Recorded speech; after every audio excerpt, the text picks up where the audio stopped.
And one of the things for us, our philosophy is for MATE is we are really student focused, and it's all about student learning. And it's I know it's hard sometimes to hear these and to really embrace these words, but it really is about the journey and not the destination. It's about what Yep. you learn and grow and discover along the way than it is what you do on this pool deck on competition day. It's about that growth as a person. I think channeling one of our board members, Justin Manley, and a comment I know he made when we were last at a world championship in 2019 in Kingsport, Tennessee. He said it's just as much about developing the person, Yeah. right, Yeah. as it is developing the robot. And that's been our approach and our philosophy. So we appreciate that as a competition, and somebody's got to win, right? And somebody's going to win. But we really hope that students, teachers, mentors, parents can look at the bigger picture of what we're trying to accomplish here. And talk a little bit, Jill, about the some of the jobs. I know that, Right. we've tracked some of our students who've gone through the ROV program, and they've ended up as, one of them is up in Michigan at, I think, GM, and he's one of the top engineers at GM, and that he came out of my Georgia Tech team. Right. I have to tell you a little story. Stephen and Lisa Bradshaw. Yes. They yes, are. They were my Georgia Tech team. Kat, I have to thank you because and that's something good that we've got to talk about with our Azure Machine Learning Challenge. It's really Stephen and Lisa. That's their vision. They helped us to create that. They helped to judge it. And a lot of these tasks that we have going on that students can choose to attempt to accomplish autonomously, right? Yeah. Autonomously flying their vehicle, autonomously taking the image of that coral and having AI and image recognition software map out the areas of growth or decline. That all came from Stephen and Lisa. And just really, I have to say, just this, and you get credit here, this culture of giving back, right? Yeah. And they have moved on into the workplace. As you said, they both work for GM. They're amazing, but they give back. They volunteer for us every year. And as I said, they helped us create the Azure Machine Learning Challenge. They've helped us to incorporate these autonomous or tasks that can be accomplished autonomously. And I have them to thank. I mean, they are helping to keep us relevant, Well, So go ahead. Well, Tell no, that story I'm about gonna them. have to tell a little story. Yeah, go. on I hope Stephen. they're tuning in. This would be great. So Text them. Stephen was first in the. I mean, he was like the captain of the very first team, and then Lisa came in later. But I think it was 6. They were with me 3 or 4 years. I can't remember how long, but I remember the very first ROV that Stephen and his cohorts came up with. They didn't have any money. I mean, it was, Georgia Tech had not seen the value of this yet, so they weren't pumping money. These students were just coming up with whatever materials they had. So the first ROV, I went to check out. I was like, gentlemen, it was all gentlemen then. I said, gentlemen, this is Georgia. You're Georgia Tech. The cinder blocks are not going to work, gentlemen. You got to go back to the drawing board. They had strapped cinder blocks to the bottom as their weights, and I was like, you're called the Ramblin' Rex from Georgia Tech, right? I said that's not going to work. So I think I sent them back. I don't know, maybe 6 times to the drawing board. But then one of their professors got into the act, and he was like, you're doing what? And you're using this? Yeah. I know. So, and then they started funneling money, and those guys, the competition, they never walked away with the championship, but what they did was come away with they won first place in design, and that was huge. But when I went to heard the awards ceremony at Georgia Tech, the provost did not say that they won the comp. They said they didn't come away or didn't mention that they won the top award for design. What he was more concerned about was that Georgia Tech beat MIT on MIT surf. That was all. That was all I had.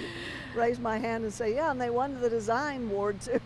You know what? I have to say, there's a lot of teams out there that, the spare parts, right? The spare parts Hollywood movie and the book by Joshua Davis, the story of the Carl Hayden High School team back in 2004, the team from the other side of the tracks in Phoenix, literally. And it's just a great story, and I know I'm sure a number of folks listening out there have seen the Hollywood movie, Jamie Lee Curtis, George Lopez, and then the book is just their tale of how they came together. A number of these students were undocumented, right. And just the process of getting the team together and going through it, and they came 2004.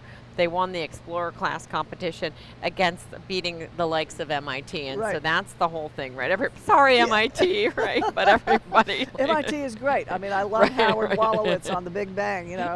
He's always getting dinged because he's not a PhD, but he's an engineer, and he's a NASA engineer. He's great. And it's so funny because I'm pulling this up. If you go to our website under the scoring section, you'll see if you scroll down to the Marty Klein Mariner Award, and I have to give a shout out to Marty, which I will in a second, but if you go down there, your Georgia Tech team, there's Lisa and Steven, they won the Marty Klein Mariner Award back in 2011, and look where it was held at NASA's Neutral Buoyancy Lab. So that's the astronaut photos behind them. I'm sorry you can't see it on the screen, but there's a great photo. Again, go to our website, materovcompetition.org. Under challenge, if you go to the scoring page, you'll see a link to the Marty Klein Mariner Award, and you can see 2011. Now, Stephen and Lisa were not married at the time, but you can see they were starting to get together. I knew immediately when she came on the team. I was like, that's it. Stephen's toast. Well, you probably also knew, like, okay, no more cinder blocks, right? Lisa's No, they got over the cinder block pretty quickly, and I want to tell you, they had some beautiful, beautiful machines. They did. And with the hydraulic arm articulation, that was really impressive. And when I went to, they had Georgia Tech had a campus here in Savannah, and so that's where we had our workshops, was over there, because they had tanks and all of that, and it was just really a great place. And but when I saw their 3D imagery of the hydraulic system, I was pretty impressed with the program, and they actually developed that program just to go with their machines. So that was impressive too. That was, I have to say, and I'm looking at that picture from 2011, and I notice in a lot of the presentations I give about the competition, I always talk about the technical documentation, and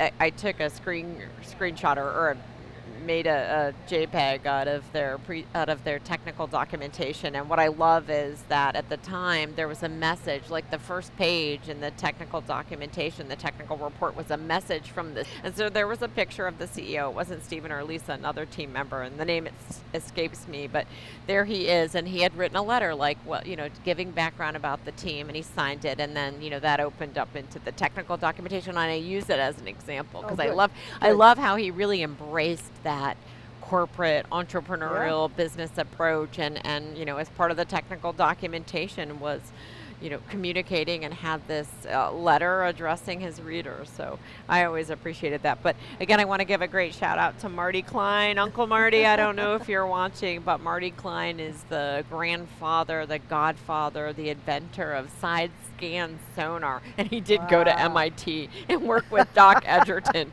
But he has just been a big fan of our competition since the very beginning, and he has supported it in so many ways, financially, in kind as a judge, and by creating this Marty Klein Mate Mariner Award. And he really wants that award to go to either an individual or a team that really embraces this whole idea that technology can help solve world problems, can help make the world a better place, and he wants it to go to a team or an individual that this is their passion, because he was very passionate about what he did. And the award, on the award, it's you get, each person who wins it, team member or individual who wins it, gets a medal, and it says, Marty's line is, always ask how you can do things better, make it better, and that's his mantra. So I just want to give him a shout out and thank him for. Thank you, Uncle Marty. Thank you, Uncle Marty. We miss you, and we hope to see you in Eastern Tennessee. So we've got the view of the Scout Mission Station. And I also wanted to point out that we're just now getting another team to come to the Ranger Station, and what we didn't see, because it went on pretty quickly, but thoroughly, is that our volunteer staff at the competition here wiped down all the surfaces, the chairs, the chair legs, the tabletops, everything with alcohol to disinfect, because the students are wearing masks, as are our volunteers, as they interact and engage with the teams. And so this is really really important in this time of COVID. Most of us are vaccinated, double vaccinated, and beyond our 2 weeks of that last vaccination, but the students have not been vaccinated. We just started the 16 and up in Georgia about 2 weeks ago, and I think they're going to drop it down to 12 to 15, include 12 and up pretty soon. But you can't be too careful with this virus, that and I expect that I will be going to get a booster shot in a couple of months as the variants start to mutate. But we are trying to be as careful as we can with this in-person competition. Some of the teams did not travel, and so they are doing remote competing. But by and large, well, we have 12 teams, I think, 12 teams that are here today in the Chatham County Aquatic Center and in Midtown Savannah, Georgia. On the coast, we're right on the coast of Georgia. Georgia has a very small coast. We only have about 100 miles, but of that 100 miles, we have 16 barrier islands that are just gorgeous, just gorgeous. You can only drive to 4 of them, and the 2 others you can take a ferry, a public ferry. Every other island, you have to have your own boat transportation to get there. So keeps them wild, keeps our Georgia coast one of the wildest along the eastern seaboard. So, and I hope you'll get downtown to see it. I know. You know what? This is a quick trip, because after this, we're headed up to East Tennessee State University for a site visit. But, we'll be back, Kathy, right? We talked about World Championship here, but thank you for talking about the elephant in the room. This pandemic has impacted us all in so many ways, and it's just been devastating, again, in so many ways, not just physical, right? Mental, emotional, and certainly I'm thankfully vaccinated, fully vaccinated, thank you, and I'm hopeful, again, 16 and up, and I'm hopeful that soon there'll be the younger students as well being able to get vaccinated, and I'm hoping for a fall that is more normal, quote unquote. But certainly we appreciate every preparation that folks have made, and you might not be able to see it, but there's hand sanitizing stations and wipes and masks, and the students are masked up. So we're really trying to be mindful and careful, and know that we have to be mindful and careful and still vigilant to make sure that we keep this positive progress, right? I feel like we've made positive progress. Although I always say I'm cautiously optimistic, but we just have to continue to be mindful and careful, and just get it under control, and do our best to just make sure everyone is safe, and work towards a more normal, although we all know that I don't know that we'll ever be fully back to normal, right?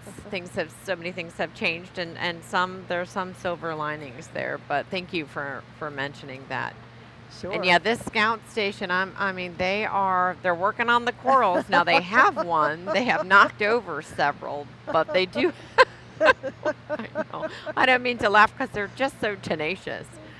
And it is hard for a scout, because they can only see by looking in the pool, right? They don't have the luxury of having a camera that's going to give them a topside feed. So I give them credit, but they're certainly tenacious. Are they the blue team? They touched it. I can't see their, what do their shirts say? What's the name of the crabs? Yeah. Let's see, what is this one? The This cyber crabs, I'm thinking. It must be the cyber crabs. Yeah, the cyber crabs, okay. Let's see, what are their, oh, they've got the blue. Yeah, they've got the blue on. And I got to tell you, I think Uncle Marty heard us talking about him because he sent me an email. Now, the email was earlier today, and I don't think he's able to tune in. And but he did. He sent a note. And, hey, Dr. Uncle Marty. So Marty just got cool. University of New Hampshire gave him a doctoral degree, and now he is Dr. Uncle Marty Klein. So wonderful, congratulations. wonderful. Congratulations. Yeah, wow, that's huge. That is huge. And he is, Marty, I hope you don't mind me. I'm going to share this, that his daughter, Robin, he's a grandfather again, had a baby girl. Congratulations. Mid-April, Jade Charlotte Patterson. Yeah, it'll be a while till he'll be able to see her. They've got their shots. He and his partner Sharon are vaccinated, but it's still just for safety reasons. But congratulations, Marty, for becoming Dr. Marty, although, you know. Dr. Marty, Grandpa too. Yeah, exactly, Again. exactly. Grandpa So congratulations, and thanks for sending me a note. I'll get back to you and make sure. One of the things, actually, it's a good time to point this out, that in AltSpace you can use a Mac. Now, I am in no way the AltSpace expert, far from it. What I've learned, I have gained from listening to Mark Gill and Zach Blado and others who are learning the space, and I know that there can be some issues on a Mac with AltSpace, but I think there are ways to work through them and make it successful. So if you're a Mac user and had some issues, don't get completely discouraged. There are some ways to make it work, and I think that AltSpace continues to work to remedy any issues that are happening on a Mac. Okay, Mark and Zach, I hope I have that correct, but you don't need to have a PC. There's other that you can use a Mac to get on AltSpace. So let's go under the water now. This is the Cyber Crab team, and they're from Sammy McClure Middle School, and this is their it looks like what they're doing is trying to release the pin for that ghost net, and because this is the scout team, the net is anchored from the bottom rather than floating in mid water column. So it looks like, nope, they haven't quite gotten the pin out. Oh yeah, they did get the pin out, but now they're having difficulty getting the net separated. Well, they're knocking it. It's one way of doing it. There we go. Well, no, okay, they're just pushing it around. So what they need to do, you see that yellow lever. Actually, it's a valve cock, and what they need to do is pull that out. And they're using their claspers. They've almost got it. They've almost, not quite. So they've got an arm on there. You know what it looks like? It looks like yeah, the sort of the good grabber, for the trash, yeah, the grabber. Yeah, a grabber. Oh, the grabber. Hey, yeah, no, we've got Band-Aids holding our mics. I hope my mic, I keep hitting it, but it looks like they've got one of the sort of trash pickup grabbers. They have integrated that into their ROV, and it is really attempting to grab that pin and pull it to free up that ghost net. Just ignore me. Okay. Okay. Now what are they trying to do? It looks like they're going for the bucket now, which must be the sensor. Yeah, you know what? That might that's going to be their drain pipe. Yeah, so that's their version of the drain pipe, and they're pulling out that sample. Pull out the sample. Yep. I see that now. Okay. And that the shape. Oh, there they got it. Yeah, all right, get it to the nice. surface. That Get it grabber, to the surface, everybody. That grabber articulating fingers, that was a good job. That did the trick. And I can see from our perch that that they're bringing the ROV back to the surface, and they're going to bring it to poolside so that one of the tenders can pick up the piece. Nice. Yeah, Kathy and I, we've got great video monitors in front of us, but we can't see the expressions of the kids on the surface, which is why we're kind of looking around. Did they get it? Oh yeah, they got it. So one I can tell, you're talking about a backup pilot. Well, this team actually has two pilots. One of them who's controlling the ROV and the other who's managing the gripper. The gripper, I can see, yeah. Those grippers are very important. There they go again. Come on. They're attempting once again to pull that pin and remove the ghost net.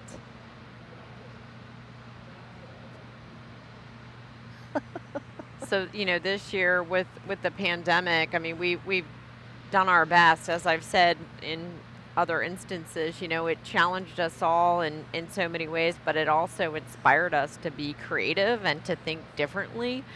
And one of the creative outcomes has been this Mate VR world, which again, I want to give a shout out and a great amount of thanks to my partners in the National Center for Autonomous Technologies to helping reimagine what the Mate ROV competition, interaction, collaboration, and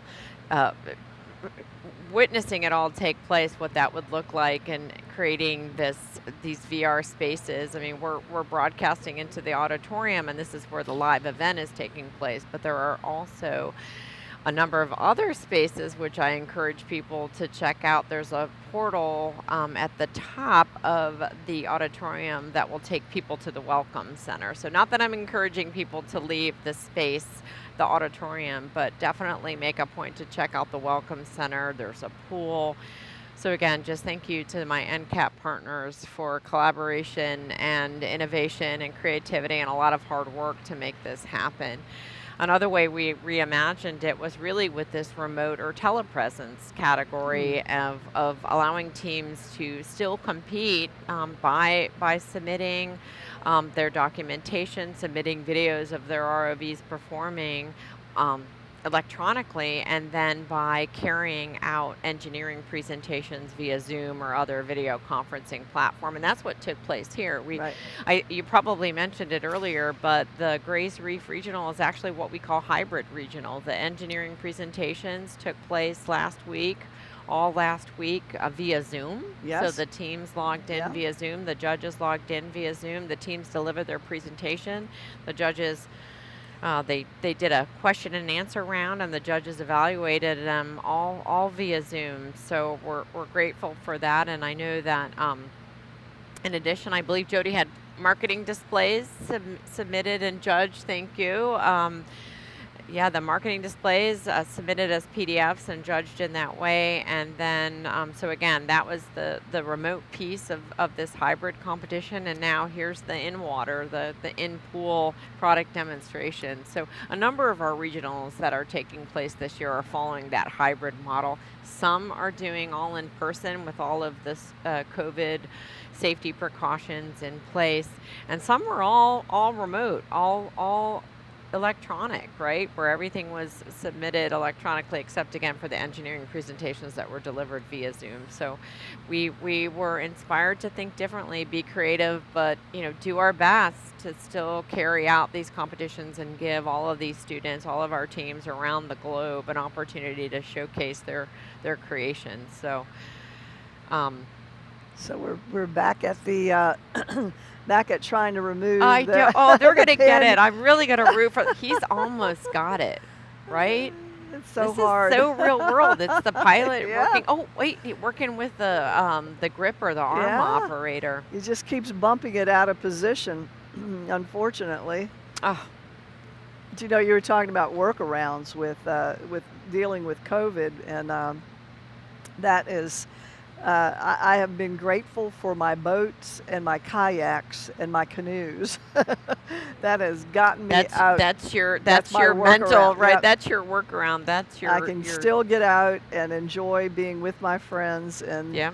doing, going into the Okefenokee Swamp or Mhm. up, rivers, down rivers, creeks. It's just, I even bought one of those solo bonfire. Have you Oh, seen those? yes. I Yes. put that on my upper deck and invited friends over, Yeah. lit it, and I was like, yeah, we're happy. You got to find those mental breaks, things Yeah, that give you joy. I mean, I know I've hiked a lot. My mom group, my gal friends back at home in California, we've gone on hikes, masked or unmasked now as yeah, we all get vaccinated, and tried to get out on our beautiful trails and our beautiful hillsides yeah. and taken time to do a lot of outdoor Outdoor stuff, gathering yeah. stuff right on our back deck and at other friends' house just to help you make it through, right? And Help that you. all that stuff I did anyway, but but it was just made it even more special, more concerted effort to get out with friends. And it just helps you appreciate the little things more Oh and more. yeah, You know what? I mean, really, we would go on with my family, my husband, who I hope is watching, who does atmospheric research. He's an avionics guy. He works for the Naval Postgraduate School. They basically have a twin otter that they turn into a flying laboratory. And he's usually really busy during the summertime, and I'm busy with competitions and workshops. So we've come to take our family vacations during our daughter's spring break. Our daughter Addison, who I'm sure is still sleeping, because it's only not even 9 o'clock in California. But we'd go on major vacations, and last one was in Europe in 2019. Well, now it's about driving, right? It's yeah, about exploring yeah. our state of California and taking advantage of the parks and the beautiful lakes and the beautiful environment. So just and really appreciating that opportunity just to get in the car, take our dog, our wonderful dog, who I love our dog, take him with us and be able to just simplify, but be really appreciative that we're able to be together as a family and still get out there. So, yeah, it's definitely, one of the things when we were talking about, I wanted to circle back to talking about Stephen and Lisa Bradshaw, the Georgia Tech engineering students who build an underwater robot and now work at GM, Yeah, right? yeah, I think that it does really speak to the transferability of the skills that they've gained. yeah, And I think that really speaks to the goal and the purpose of the National Center for Autonomous Technologies, the three domains that NCAT represents: air, land, and sea. And autonomous technologies in each of those, and the fact that the skill sets to be successful in one domain will help you to be successful in the others, right? yeah. You've got to understand the air, the land, the sea environments you're working in, but it's those skill sets, and not just the technical skills, the problem solving, creativity, working as a team, project management, all of those soft skills, the analytical thinking, the employability skills that really make for success. And so, yeah, I mean, we're talking about where we have students. We've got students working in the marine industry. I mean, I think back to probably one of our more well-known alumni, Eric Stackpole, who started Open ROV, which has Oh, now become nice. So Far Ocean. He was one of our alumni. We've got some working at the Monterey Bay Aquarium Research Institute, at Woods Hole, at Seabird Electronics. But we also have them, Stephen and Lisa are an example, working in other sectors, in automotive or in aerospace. We've got another former winner of the Marty Klein Mate Mariner Medal, who works for NASA.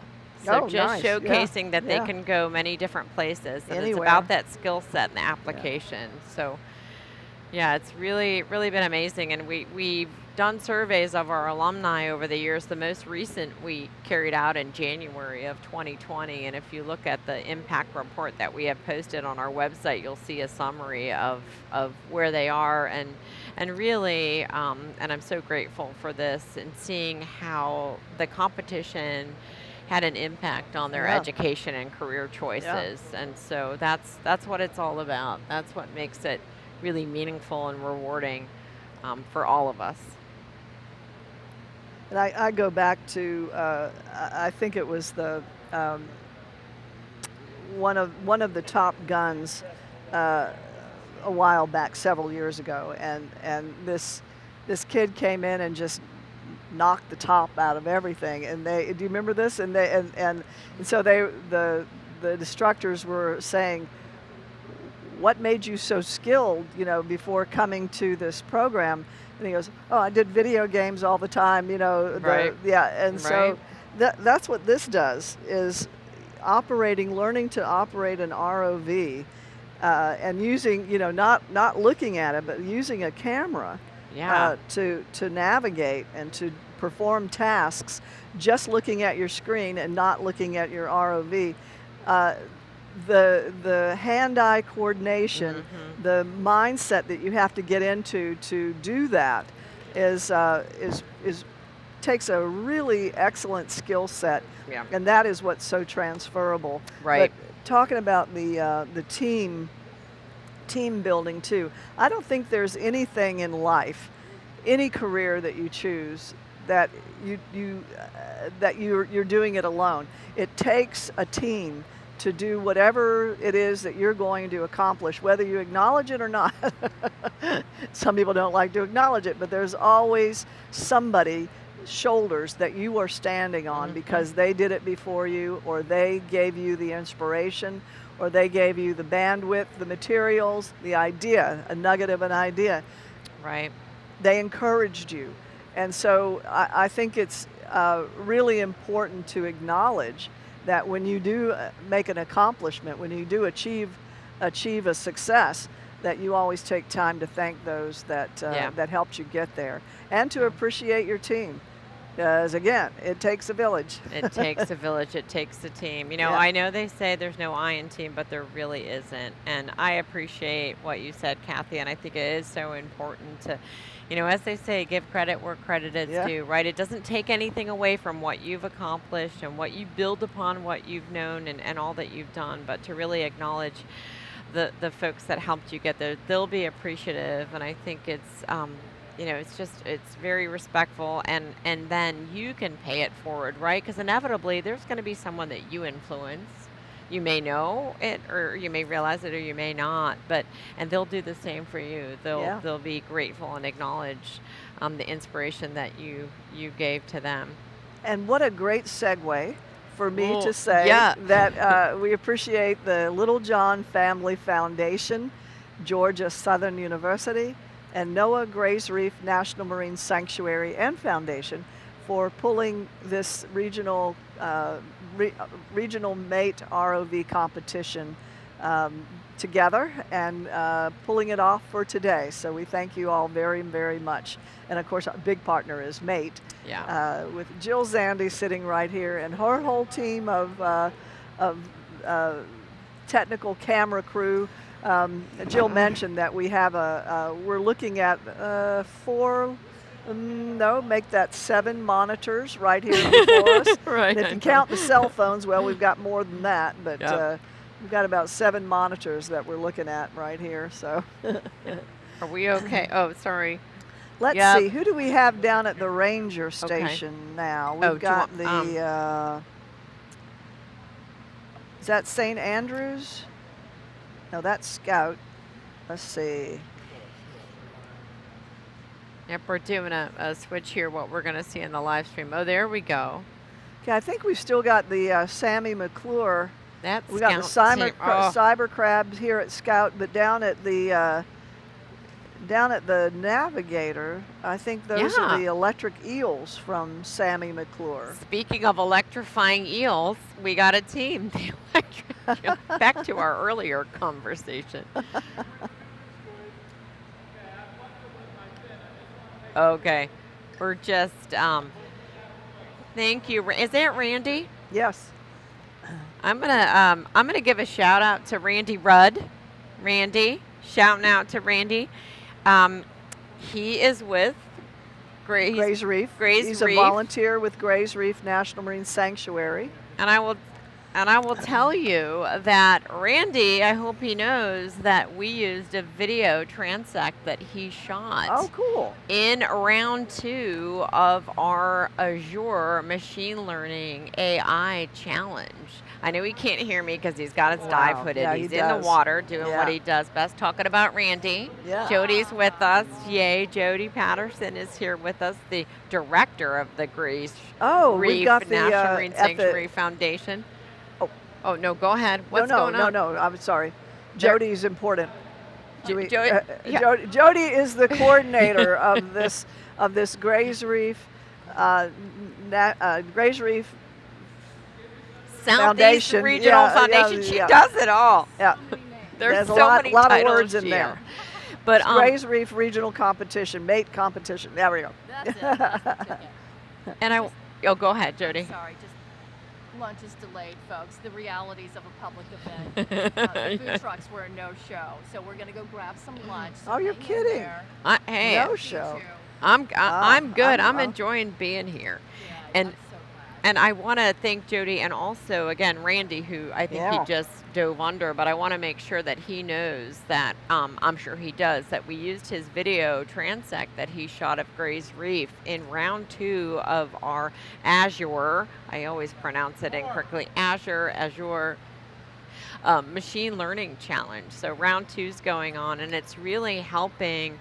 We've challenged the students basically to look at Randy's transect and to use AI to help identify fish species with a focus on the black sea bass. And so I'm sure Kathy knows more than I do about the black sea bass and its importance here in Gray's Reef. So I'll ask her to make some comments on that if she's ready to do so. Sure. Black sea bass are a very important fish that we have off the coast of Georgia. It's one of our sentinel fish, so that we're constantly looking at the numbers of the black sea bass. And we used to have a large take on sea bass until we put some limits on them. And what we were finding is that once the sea bass population started to collapse, that the sea bass responded to the stress of a low population by reproducing younger and earlier than they should have. And so that exacerbated, that kind of sets up like a domino effect that doesn't really help the population in the long run. So by putting limitations on the number of sea bass that you can take now per day, that has helped the numbers recover. But this is one of our big recreational target fish. And I've been diving out at Gray's Reef numerous times and seen schools of these black sea bass that are, I have to admit my mouth was watering. I had wished They're that tasty, right? All right. They are very tasty. But I wasn't there to spearfish or to hook and line. I was there to count. So that was one of our tasks, was to count the number of fish. And I have to say that they are making a recovery. But I also have to say that one day, in coastal Georgia, we still have drawbridges where it stops the traffic, and the drawbridges go up, and then the boats, sailboats usually go through, or a shrimp boat. And I got stuck on a bridge for about an hour because the bridge failed to close. So, everybody gets out of the car, turns the car off, and everybody's talking. And I happen to be behind an electrical van, a van of electrical supply, or, whatever, electricians. And I started talking to these gentlemen, and we started talking about Gray's Reef, and they asked me where I was going, and I was just going back to my office on the island. And anyway, they said, "Oh, Gray's Reef, wow, we were just out there the other day. We caught 300 black sea bass." And I went, "You did what?" And we caught 300 black sea. I was like, wow. And so I happened to mention that there was a limit. "Oh yeah, but we were just in it, and they didn't make the connection." They didn't realize who they were talking to. I was working with Gray's Reef. And so anyway, I said, "Why in the world would you catch that many fish? You can't possibly eat that many fish." And they said, no, we caught them and then we gave them away. Kept some for ourselves and then gave them away. And I said, well, at least they weren't wasted. They weren't wasted. Yeah, oh my God, Kathy. Oh, I'm sure your mouth must have just dropped. I was and horrified. Unfortunately, I mean, they did not make the connection. But here's the point. So you were counting them, manually counting them, right. the black sea bass. And that's where we're actually taking something, a real world challenge, a real world issue, right? The counts are done by hand. You're looking at the video and you're counting manually. Well, this challenge is all about challenging students to use AI, to use Microsoft Azure to create a program to do that automatically. Yeah. To make your life, not that you're not going to go diving and enjoy being in the water, but to help solve this challenge, solve this issue of manual counts, and to make it more streamlined, help it to happen more quickly. So students participating in this challenge are really helping to solve a real world problem. And if they're successful, the hope is that they can deliver their program to Jody and you and the sanctuary. And this could be a program that you use to count sea bass in video transects and just to make the whole process much more streamlined. So we're really excited about that. And again, thank you and Jody and Randy. When he comes up, I hope he realizes that we used his challenge. Used his video transect in this challenge. And so that the Azure Machine Learning Challenge, we offered a couple what we call satellite challenges this year, just trying to keep people engaged. We know building an ROV is a challenge enough, but just to keep our students engaged. So we've got the Azure Challenge, which is going on. Round 2 is out there. They've got to turn in round 2 in just a couple of days. On May 3rd, we'll advance those who are successful into round 3, and we're going to do a couple more rounds with the winner being announced at the World Championship in August. So I want to encourage, it's not too late to join it. So if you're thinking about it, if you've got some student teams or some students interested, you can access Azure. If you need help, just contact us at MATE headquarters and we'll help you get access to that. But just again, great to have this project, this satellite challenge, helping to address a real world challenge, a real world issue, and make people's lives easier. So yeah, I'm sorry, are we back at the Scout? Yes. I think we're back at Scout. This is the cyber crabs, and the cyber crabs. They're doing this is their second number 2 round, right? Yeah, this should be their number 2. Yep, round 2, tried to. Let's see. I hope they're sick. So I see that the ghost net is reset. So maybe, come on, you guys. I'm gonna root for you this time to get that gripper working and to pull out that pin and get that ghost net to the surface. So cyber crabs are from Sammy McClure Middle School. And it's interesting to me that most of the teams that are in this competition are not from the coastal area. They're from the Atlanta area or North Georgia. And so somebody suggested, why don't we move the regional up there? Well, we don't have the support. It's just amazing the support that we have here in Savannah with Grays Reef National Marine Sanctuary, our volunteer divers that are Team Ocean for Grays Reef, and then of course the foundation is here. And then we've got this incredible pool that that we rent every year for a day to pull off this ROV competition. And again, I want to thank our sponsors, Little John Family Foundation, Georgia Southern University, and NOAA Grays Reef National Marine Sanctuary and Foundation. This is coming to you coordinated under the auspices of Grays Reef National Marine Sanctuary Foundation in partnership with MATE. That's the Marine Advanced Technology Education Center in California. What city is Monterey, California. Monterey. How could I forget that? Beautiful Monterey.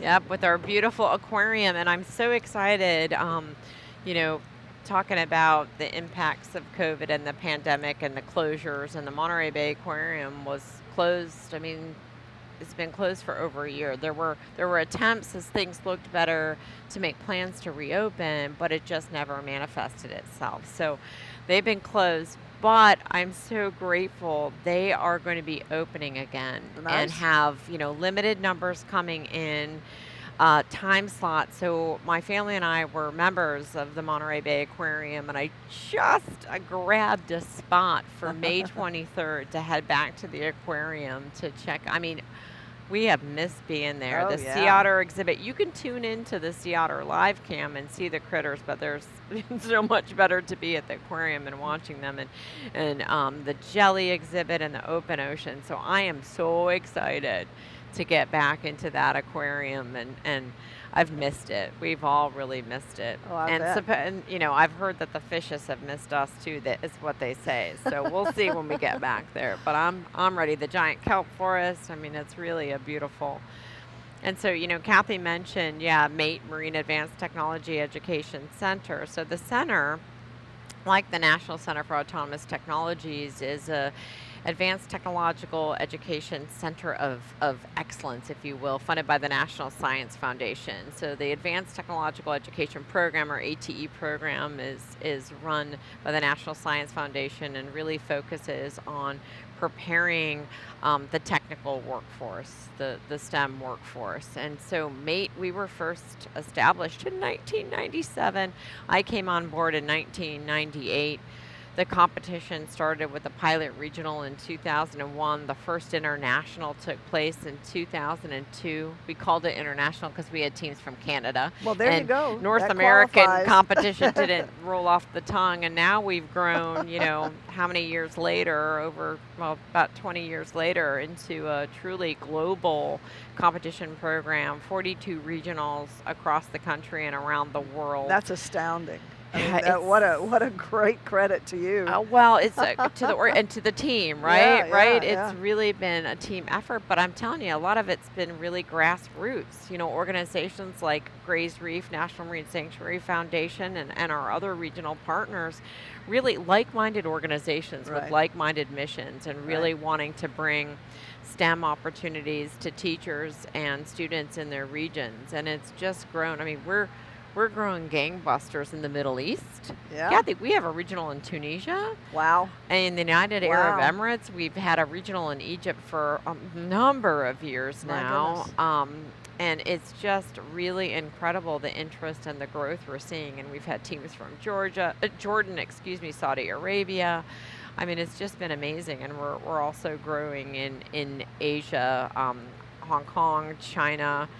We have a regional in Indonesia. We've got some interest in Vietnam and South Korea. So it's just amazing to see this. And across the United States, we picked up a new regional in Memphis, Tennessee. Wow. New regional this year That's taking place huge. in Memphis. Oh my God, and speaking of regionals, at the same time that we're here in Savannah, the Appalachians Highlands regional is taking place in Kingsport, Tennessee. How cool is right that? now, as I'm talking, I was getting some pictures coming in. I'll have to post them to our Facebook page, but it's really grown, and it's been just amazing. And the support, talking about it being a team effort, the support that we've gotten, and gosh, it's over 4 years ago now that we established MATE 2, MATE Inspiration for Innovation, which is our 501c3 nonprofit.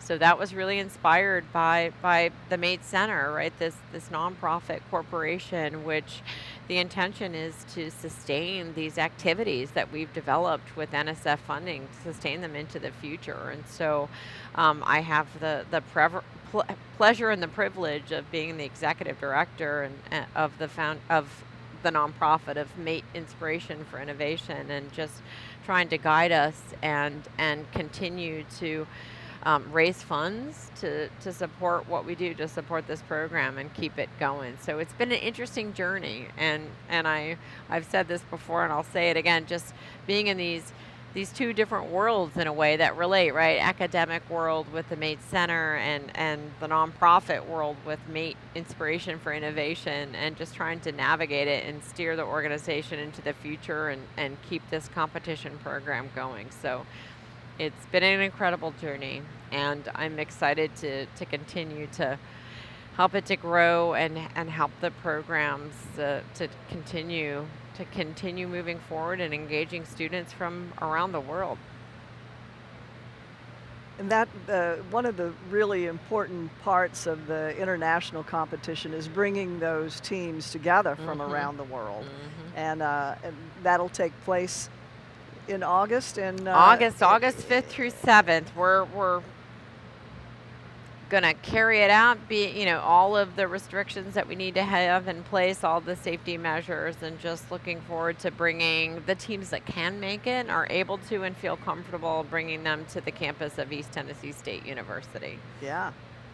So that'll be an incredible event, and if I can make it, I will. Oh, Kathy, I would love to have you. Oh my gosh, we would have to. Rick Rupan, who I said I was channeling, I did text him and I sent him a picture of the setup and told him I'm like sit in this spot, not to be jealous, but he would love to have you as a commentator, especially when it comes to all of the biology and really the bigger picture and all of the impacts from climate change to, our theme of maintaining healthy waterways. I know he'd love to have you talk through all that. So yeah, the 5th through the 7th, come on up to Kingsport. I'll look at my calendar. Or I should say Johnson City, excuse me. East Tennessee State University is in Johnson City. Yeah.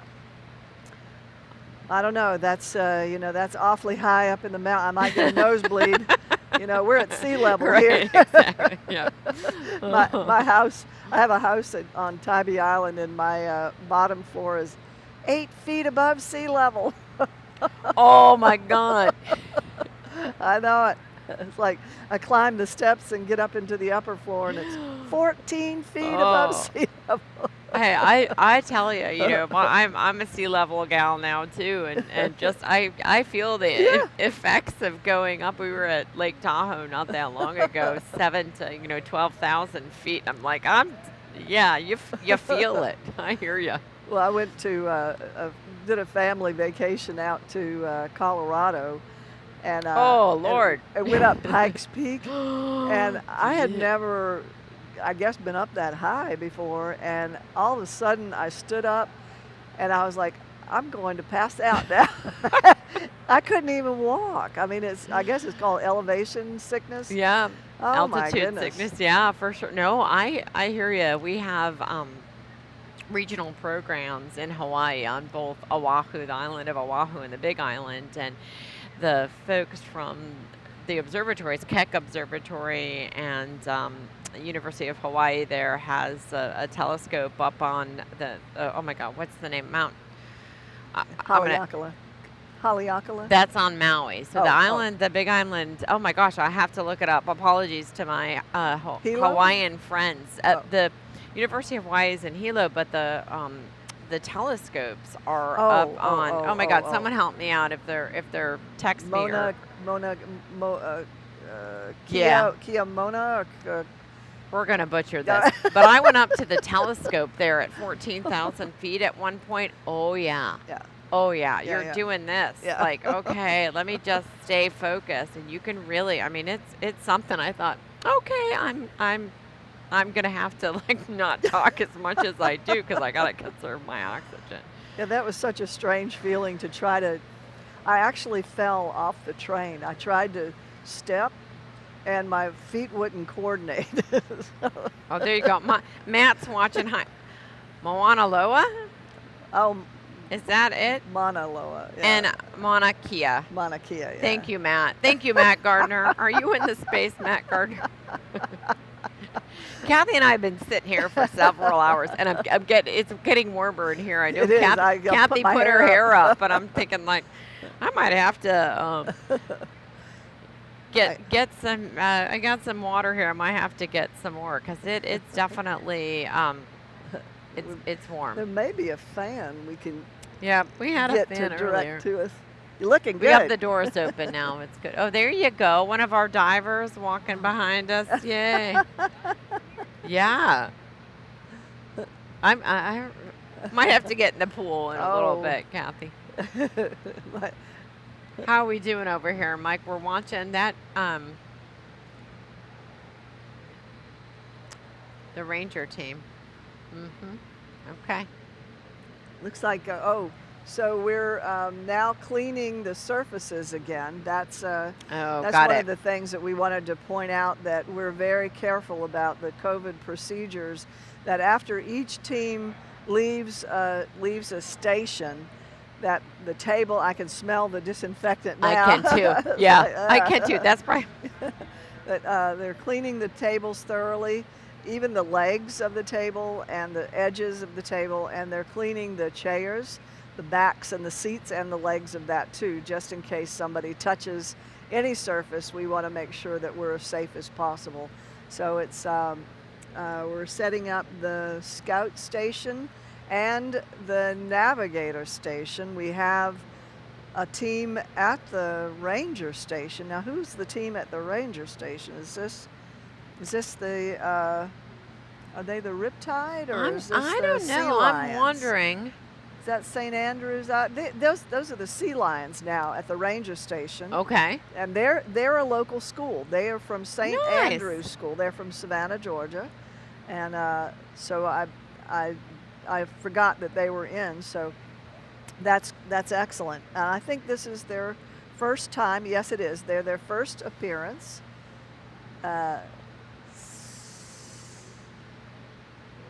No, they're not the Sea Lions. Who are they? They are the. Gotta check that out.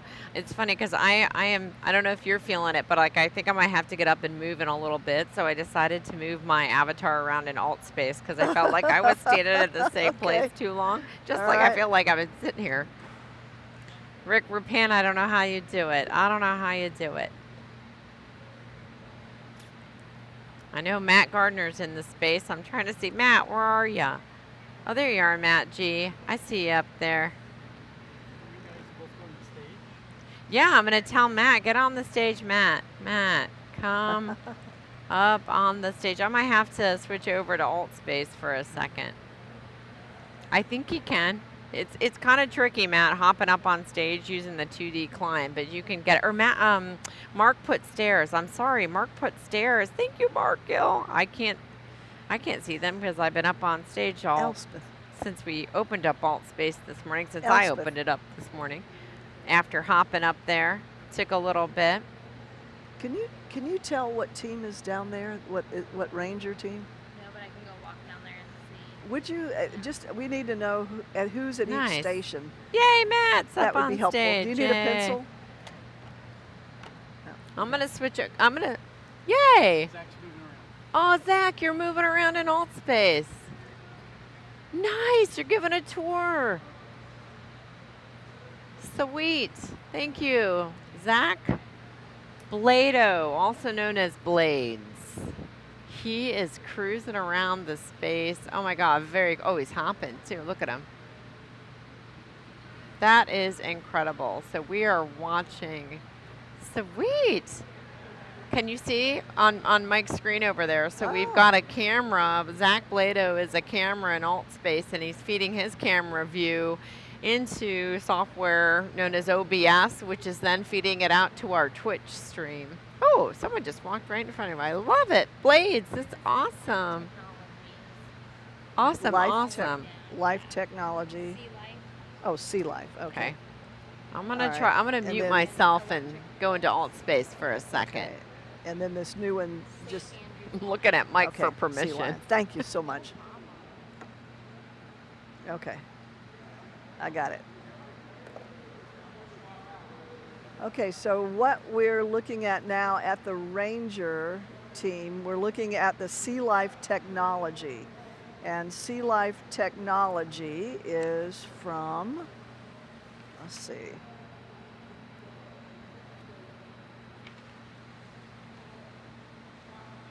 Okay, they're from North Paulding High School. So these are the older students from North Paulding High School, and they haven't they are in the water, but they're not moving yet. So I guess they're still talking to the judge, and looks like we are getting ready to do something.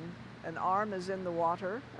A human arm is in the water, and I don't know if they're attaching something. Okay, so now we're looking, that's the Ranger bottom. All right, I'm in Oh, and we're looking, now, okay. in alt space. Hi, everybody. Hi, Matthew. Okay, and now we're looking at poolside, and we see the sea lions, and the sea lions are from St. Andrew's School, and they are in Savannah, Georgia. This team is from Savannah, Georgia. They're a local team, and they are just gathering at poolside, ready to talk to the judge, and looks like they're laying out the scope now, and someone's giving us some love. Thank you. Can you go poolside to the navigator? We've got one of our wonderful, well, she's moving away now, but she's one of our, there she's walking past the scout team now. She's in a raspberry and black dive suit. She's one of our volunteer divers. And we really appreciate our volunteer divers. We could not do this. We just couldn't do it without them. I've tried it to set up the props snorkeling, and by the end of the day, you're just slap worn out with trying to come to the surface, dive down, rearrange the props, come back up, take a breath, and keep going back down. So the scuba is the way to go. So now the team at the top is the scout team from St. Andrew's School, and they're looking at, oh, let's see, no, we're down at the Ranger. Okay, we're down with the Sea Life Technology, and the Sea Life Technology is the team from North Paulding High School. So it looks like they're still doing a little tweaking to their ROV, remotely operated vehicle, and looks like the judge is talking to the coach, and now the coach is moving away from the mission area, and oh no, that's another volunteer. Okay, sorry. Now we're getting ready to, looks like they're operating their vehicle now. And although it still looks like it's suspended in mid-water column, now it's moving a little bit. Guess they're trying to get their kinks worked out there. You can see a diver off to the upper right of your screen, and that is one of our volunteer divers. I can't quite tell who it is, but we do know that we really could not do this without our diver support. We also appreciate our judges. I mean, our judges are giving up a Saturday, all-day Saturday, but not only this day, but they came in for preparation, for coaching as to how this competition was going to go. They are very, pay a lot of attention to details, because we know that points can come in the details. Not only do you have to perform a task and do it accurately. This isn't horseshoes, so you don't just get a point for getting around a prop. You got to actually touch that prop and move it in whatever way the task stipulates, and then if you do it in a certain amount of time, you get extra points for getting in there and getting the job done. So, you know, as we say in the biz, time is money, right? So the quicker you can get it done, the more points that you'll rack up. And it's all about the points. So each team gets 2 trials in the pool, and whatever trial has the most points is what counts. So, and these points, the in-pool trials are added up with their technical reports, their marketing video, and also their safety check.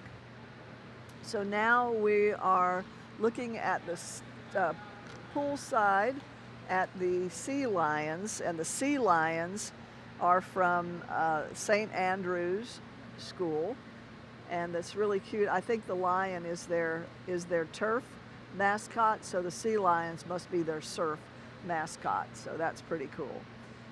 And this is a private school. It's I think this is one of the Episcopal schools, but it's this is their first time that they have come to this competition, so we're really proud of this team. And they are entry level, so we hope that these students will take the skills that they learn at this competition and then be able to transfer and grow their skills so that they can compete in the Navigator, which is the next level up, and then maybe even move on to the Ranger. And the ultimate experience would be to move on to the Explorer class. We have 2 teams that are going to be showing us their skill sets in the Explorer class later on this afternoon. So you can expect to see some really high class, high technical ROVs that'll be coming in this afternoon.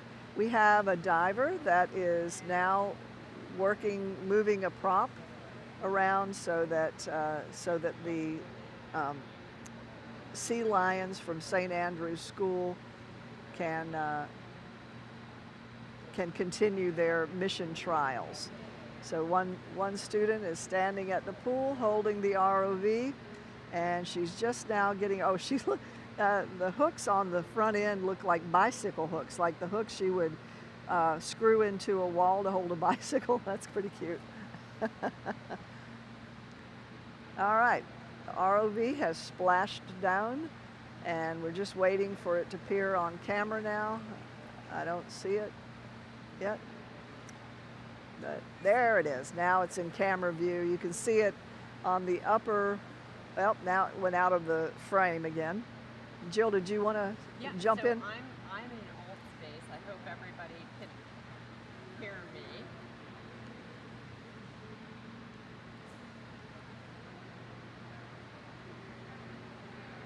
I'm in alt space. I just took a selfie of myself with Matt Gardner's avatar in the back of me and posted it to our Facebook page. So I'm learning and discovering and pushing my capabilities here today.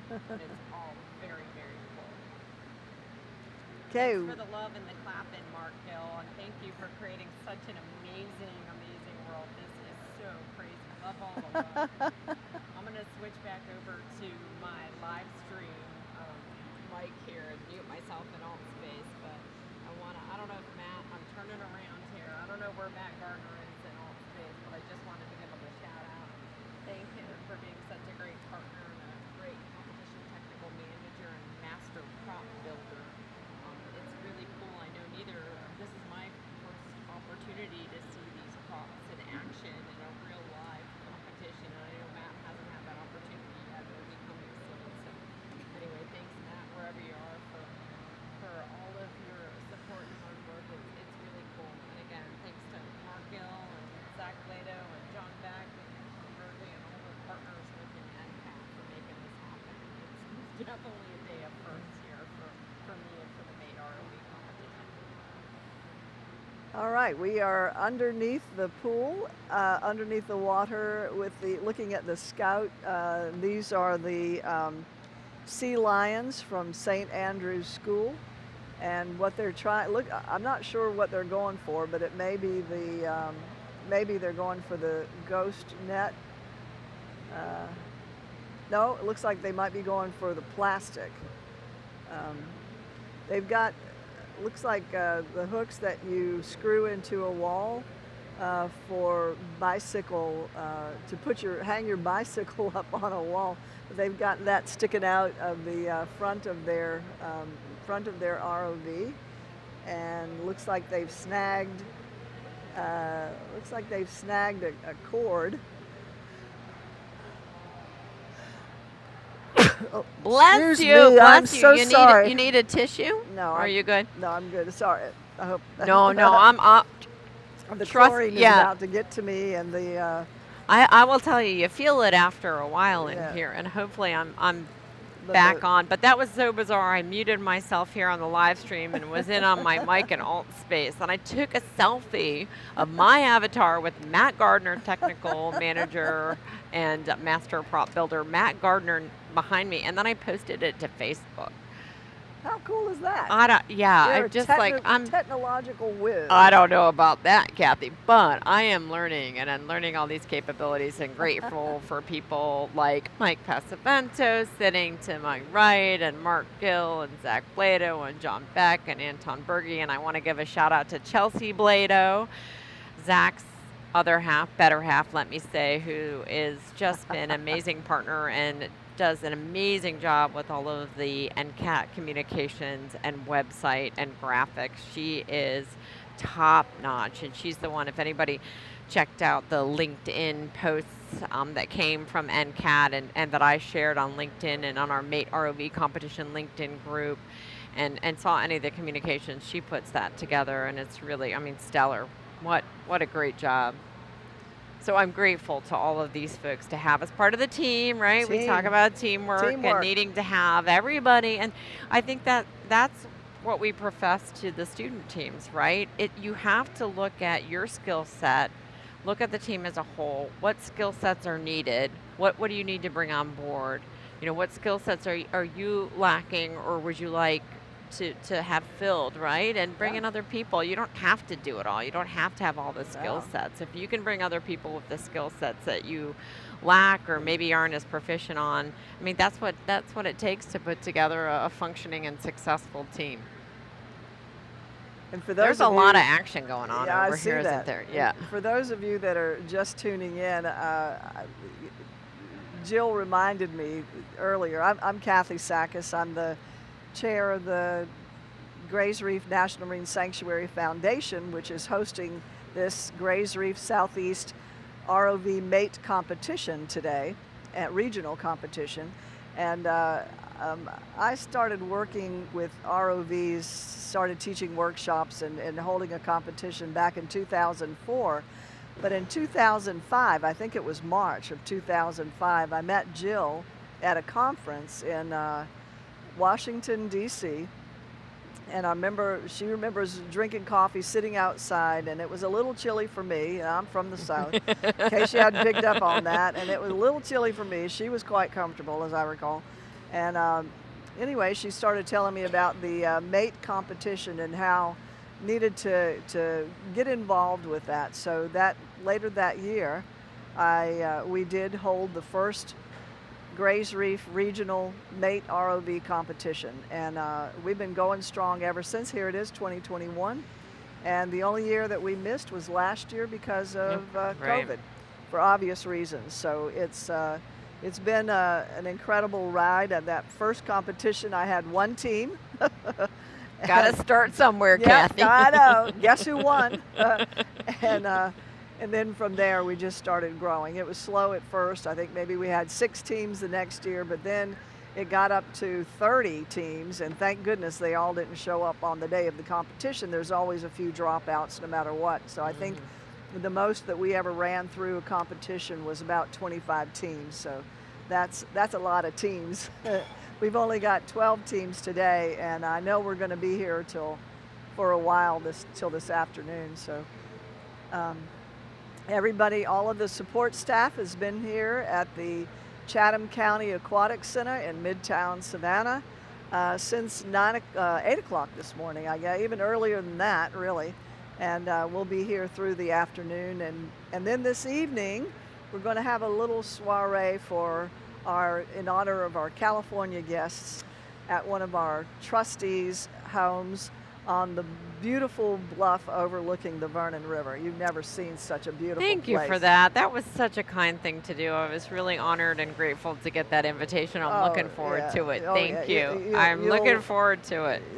Talk about Southern hospitality. This Susie is our trustee, and she's just so gracious.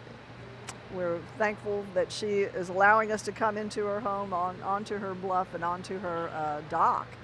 That'll be lovely. So we're shout out to our people our organizations that allowed this competition to happen. That's the Littlejohn Family Foundation. Angus Littlejohn is a great supporter of STEM. He's an engineer himself, and certainly he and his wife Leslie were very happy to support this selfie, this competition. The Georgia Southern University team, their STEM team, and in particular, Dr. Kanya Greer is helping us. Well, she was instrumental in getting her students, galvanizing her students to build the props and then store the props at Georgia Southern, which is right down the road. It's only about 60 miles away. So we're very glad that they're our partner, very strong partner. And then, of course, Gray's Reef National Marine Sanctuary.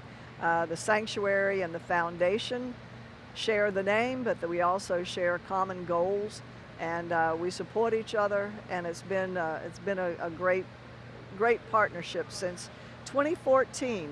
November 2014 was when the foundation was established, and then we've been in support of the foundation, the sanctuary ever since. You know, there's certain things that the sanctuary can't do because they're the branch of the federal government, but as a foundation, as a 501c3, we can do. And one of those is to speak up and to advocate for the sanctuary, and not just for our sanctuary, but for the health of the National Marine Sanctuary System. There are 14 sites within the National Marine Sanctuary System, and also the health of our ocean. You know, even though Gray's Reef is just a small ocean bottom in the Atlantic, it's only about 20 square miles of ocean bottom. It is a sentinel site in that whenever we monitor the health of the water that bathes the reef and the organisms that habitate or inhabit the reef, then it's very it's important because it tells us what the health of that reef is, and then the halo region around it, so the surrounding area. But more importantly, it really keeps a finger on the health of the southeastern region itself, southeastern coastal region of the United States itself. So it's very important that we keep an eye and keep monitoring and keep research going out at Gray's Reef and all of our sanctuaries. But you know, of course, I'm going to push for Gray's Reef. Okay, where are we now? We're at we are. Okay, we're going to go to the Navigator Station, and the Navigator Station are the electric eels, and the electric eels I think are from, let's see, where are they from? They must be from Carrollton? Nope, they're from Sammy McClure. Okay, the electric eels are from Sammy McClure Middle School, and Sammy McClure is, let's see, where are they from? I know they're probably from somewhere up in, let's see, probably up North Georgia.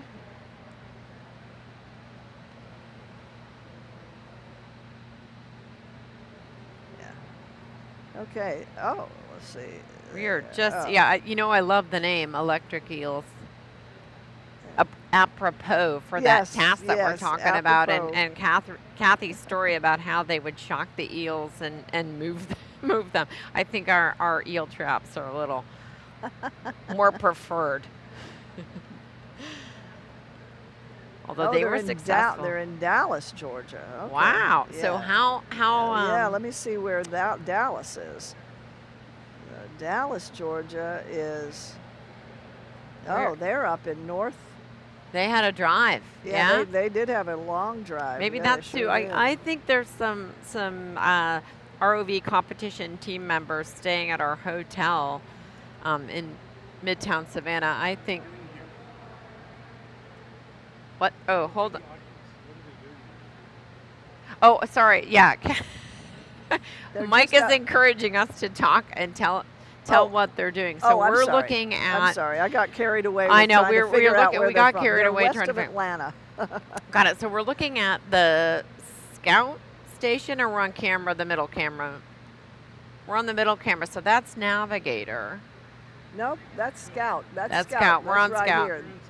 So what did they? Okay, so they are trying to. So okay, so what Mike is encouraging us to talk about is the fact that when they came up under that PVC frame, they were attempting to pick up the plastic that was floating at the surface. So again, our task is all about remediating the impacts of plastic pollution in our world ocean from top to bottom, from the surface waters to the deepest part, the bottom of the Mariana Trench. And so what they were attempting to do was to pick up or scoop out, I should say, the surface plastic, the plastic that was floating at the surface, which we simulated with ping pong balls. And I thought I actually saw a plastic bottle floating in there too. There is a plastic bottle in there. So I don't know if they were successful. I think they ran out of time, and that might have been the way that they retrieved their vehicle, kind of pulling it up through our plastic corral there. But now it looks like they are having a conversation. I think there's some discussion being had. One of the things I wanted to point out with plastic is several years ago, I guess it was 2010, was the Deepwater Horizon event. Yes, oh, Kathy, the yep. big oil spill out in the Gulf of Mexico. And in 2011, I had a group of 16 teachers, and we went offshore to Gray's Reef, and one of my, I guess my director up in headquarters in DC knew that I was going to be doing this workshop and that I would be going offshore, and asked me to pull a couple of trawl nets, very fine mesh, looking for oil globules, looking for evidence of oil that was coming up from the Deepwater Horizon. Well, so I put out 2 Newston tows, which were very, very, very fine mesh. And I only put out, I think they were maybe a meter down, so 3 feet below the surface. And I only towed them for about 15 minutes. Pulled them up. They were 2 bongos, and so which means they're 2 big round nets with big mouths, and they taper back to a very skinny neck. And I did not find any oil globules, but what I was shocked to find was, and I have to preface this because I'm looking down at the water column, and it's crystal clear. Yeah. It is a crystal clear water column, and blue water offshore. But what I was horrified was when I took those nets up and looked at what was collected in the neck of those nets, was the teeniest, tiniest particles of plastic. And I mean, both nets were packed about, I would say 3 inches tall by about 1 inch in diameter. So that much plastic, and to my eye, I could not see it. You could not see it. Those microplastics. Oh my God, were you just astounded? I was very, yes, to say the least. Yeah. Okay, what are we looking at now? Oh, awesome. Cool. So we're looking over the shoulder of the student pilot. Number 2, so it's a navigator, right? Navigator. Are they just injected a crown of thorn sea star with ox bile, right? Did they do it, or I thought I saw the bile? You know what? It's really interesting because in our competition manual, right, our understanding at the time and what was being used was ox bile. But guess what? We have since discovered from the researchers where we've been talking with and who helped inform the write-up of that task. Vinegar works. And guess what? It's a little easier to get vinegar than ox bile. So yeah, so they're using vinegar. Yeah, it's a scientist that actually, Matt Gardner, our competition technical manager and master prop builder, he met her when he was in American Samoa, supporting teachers and students and the National Marine Sanctuary of American Samoa to get their competition up and running, which we will have one this year, our very first official mate competition at yet another sanctuary. Yes. We have a great partnership with NOAA and the National Marine Sanctuary program, I'll tell you. But he met a research scientist there, Valerie, and I'm sorry, Valerie, your last name escapes me, but he was the one that, talking with her, we came up with this. He informed informed us about her research and what she was doing to eradicate these crown of thorns sea stars outbreaks, and had the vision. He had the vision, and he built the props. And again, the storyline in our competition manual is what she was using, she and her team were using at the time, which was ox bile. But since then, Matt's been in touch with her and found out vinegar works just wow, as well. much easier to get. So we're looking at, wow, that is really cool. 2 views. So we're looking at what the pilot is looking at to fly his ROV. And these are the electric eels. And the in picture, the smaller version, is what actually is happening when he's piloting it down below. So we've got his view from his monitor, and then our underwater camera view. That is pretty spectacular. Who's the camera operator over there? Is that Elspeth who's over there? Oh, she's awesome. Awesome, awesome, awesome. So this She team is the Electric Eels, and they are from Sammy McClure. This is their debut competition. They are from Dallas, Texas. Dallas, Georgia. You want to say that? I know, it just rolls off the tongue. Dallas, Georgia, and that is west of Atlanta, a good ways actually. It's probably about 100 miles west of Atlanta, and so this is. They are in the Navigator, so well, this has to be their second time then, because they would have entered as Scout and then moved up to Navigator.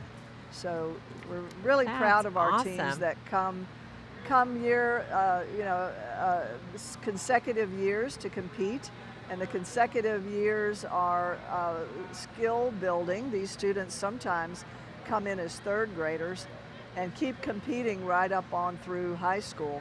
I don't think I've had any that have come in the 3rd grade and then competed as college students yet. There's always that. It's happening, right? Yeah, could be these kids. This is crazy. Oh my God! So I'm watching our Mate Inspires 1 live stream feed, and I am watching Zach's camera view. Thank you, Zach Blado. He is in alt space as a camera, feeding it out to our Twitch. And I am watching, as you all are, if you're on Mate Inspires 1, which is our main channel, you're watching the live broadcast right into the screen in alt space, which I just think still blows my mind, Kathy. I know that this was the vision and the plan, but it still blows my mind. Randy. Hey, Randy, we were talking about you. Thank you for your video. We used your video transect in our Azure Machine Learning Challenge. So there you are, appropriately. I hope we spelled your name right. So thank you. We used your video transect, flying it. We put it as part of our Azure Machine Learning AI Challenge, where the students basically take your transect and they build a program to identify sea bass. So it does it autonomously using AI rather than manually counting. So thank you for contributing your video. Thank Jody for contributing your... Wave, Randy. Wave, Randy, there you are. No. So thank you for that. Yeah, there you go. We're looking at the GoPro. Randy is our lead volunteer diver for Gray's Reef. He's our Team Ocean lead. So I know, and he's cold. He's cold. He's been in the water all morning.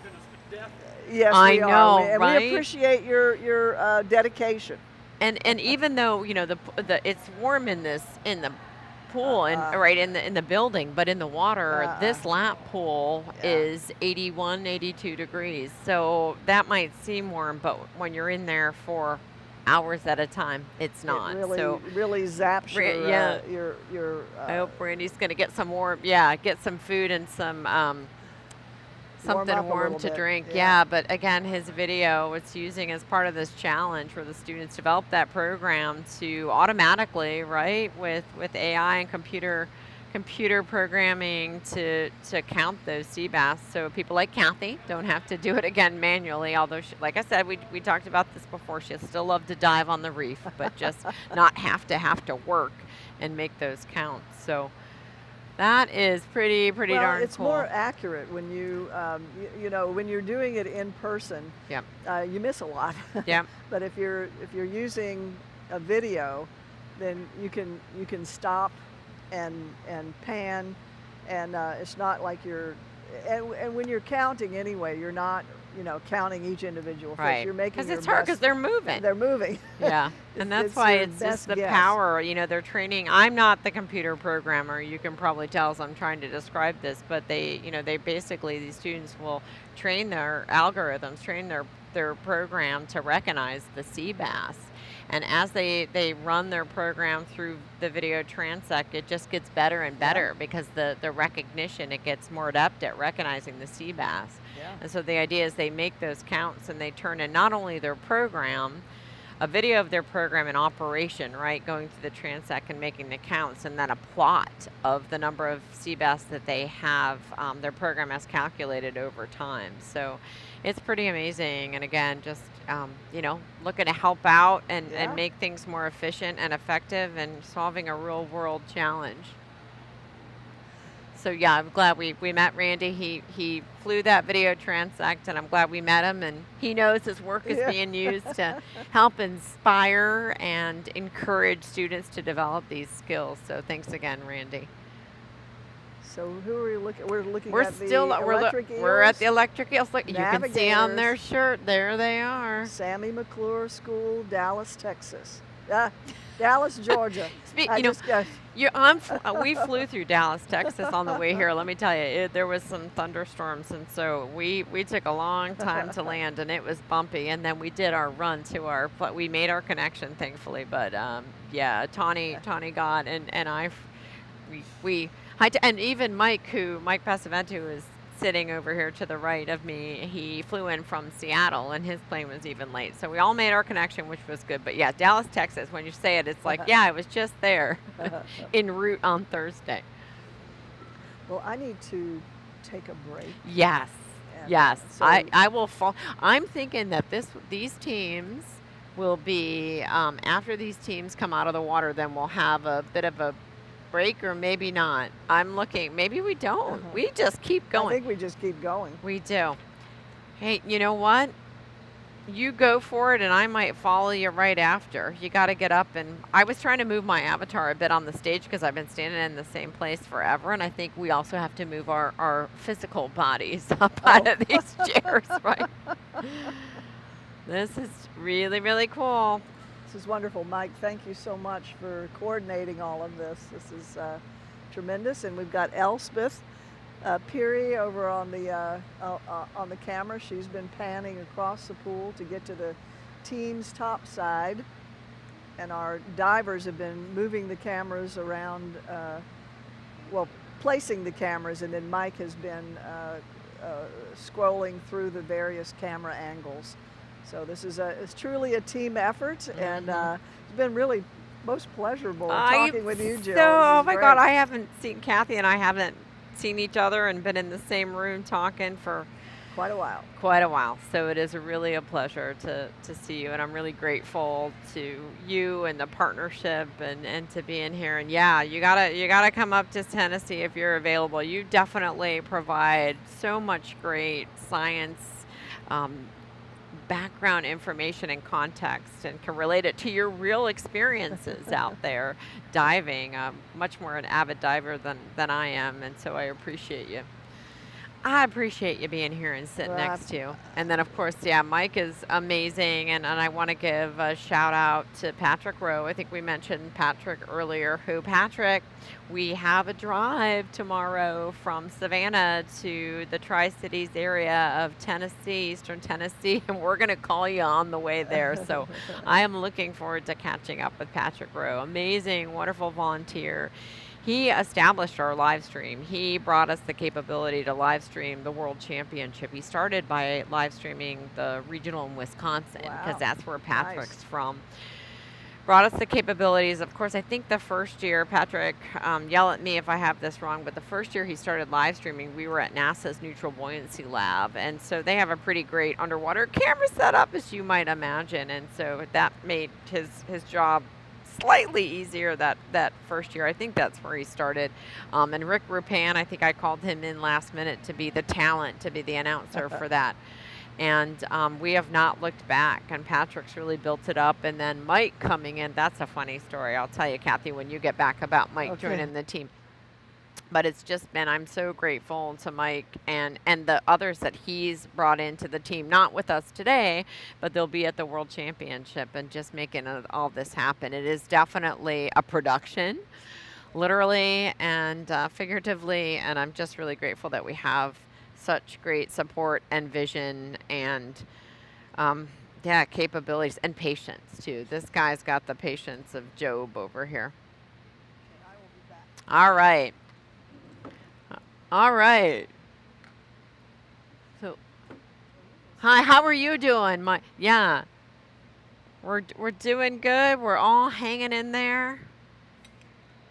I should yes. This is amazing, picture in picture. Loving it. So there, okay, so I am watching. It looks like they were successful, and the Navigator team in retrieving a piece of plastic, or what did they just pull up? They pulled something up which they needed to do. They're really, so this Navigator team, again, I think Kathy mentioned it, we talked about it before. Navigator is our intermediate class. So gosh, we've had that going on for several years now, but before that we had Scout, which is our beginner class. And then you had to jump up to Ranger, and that was a pretty big jump. And there were some teams that, rightfully so, they just weren't comfortable making that jump, so they stayed in Scout. So one of our visions and well, that was our motivation for creating the Navigator class, and to create that, the vision was to create this stepping stone from Scout to Ranger. And so Navigator is really a combination. Ooh, they got the ghost net. That's what they did. All right, so sorry, back to the action here. The first trip up to the surface that I was cued in on and got excited about, and I think he probably pulled out the pin for the ghost net. That's what he retrieved, and now they actually brought the ghost net up. So very successful removing that ghost net. And as Kathy talked about earlier, they are a huge problem, and turtles, fish, and she was talking about right whales specifically, because they're off the coast here, can be off the coast here, getting tangled in those nets and just being so devastating and sometimes fatal to these organisms. And so the task of retrieving those nets just hugely important. And those electric eels, Navigator team electric eels, were successful. So bravo to them. I know they can't see me clapping, but I am. I love, Mike, you probably noticed that the control, the pilot and the control pilot, they're really like focused on that screen. I mean, they turned around now because the vehicle's up on the surface, but they were really focused on what they were doing in piloting. They have a nice compact vehicle. It's sharp. It's got their school colors, I bet you, is represented there with the blue and the yellow. And it looks like that was the end of their mission run, so that's why they came up and pulled it out of the water. But they were pretty incredible. They were really focused. A nice compact vehicle. I bet you they got some size and weight bonus points there. And now we're back over to the Scout team. Yes, we're at the Scout station. Look at, she is methodically pulling. I wonder if she's got something. She's going to retrieve it. Let me see. Let's see. Oh, yes. Oh, yay. All right. They got the candy wrapper from the bottom of the Mariana Trench. So that's what that plastic baggie that's weighted down with a bit of PVC and I think maybe a piece of rebar in there.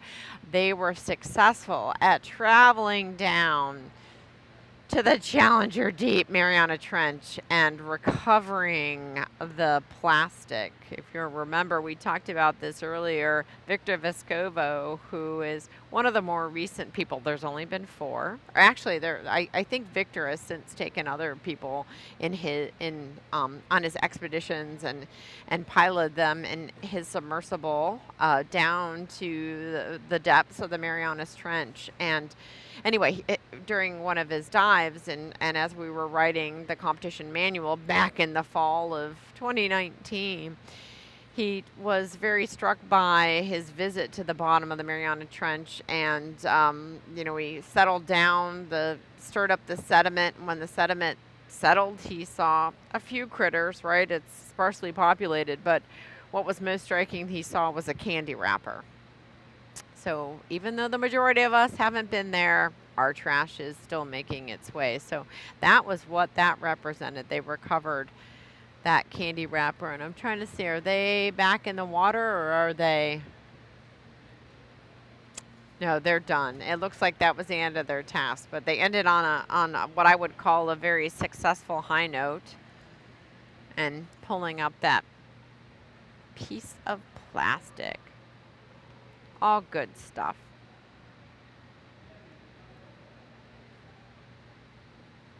So yeah, I'm trying to, I'm going to do some searching on Victor Vescovo. Kathy Sullivan, astronaut and now aquanaut, joined Victor back in, I think it was in June of 2020, if I'm remembering, maybe July of 2020. And she being the first woman to travel to the bottom of the Mariana Trench, but hopefully not the last. So astronaut to aquanaut, and I believe Victor's taken some other folks down.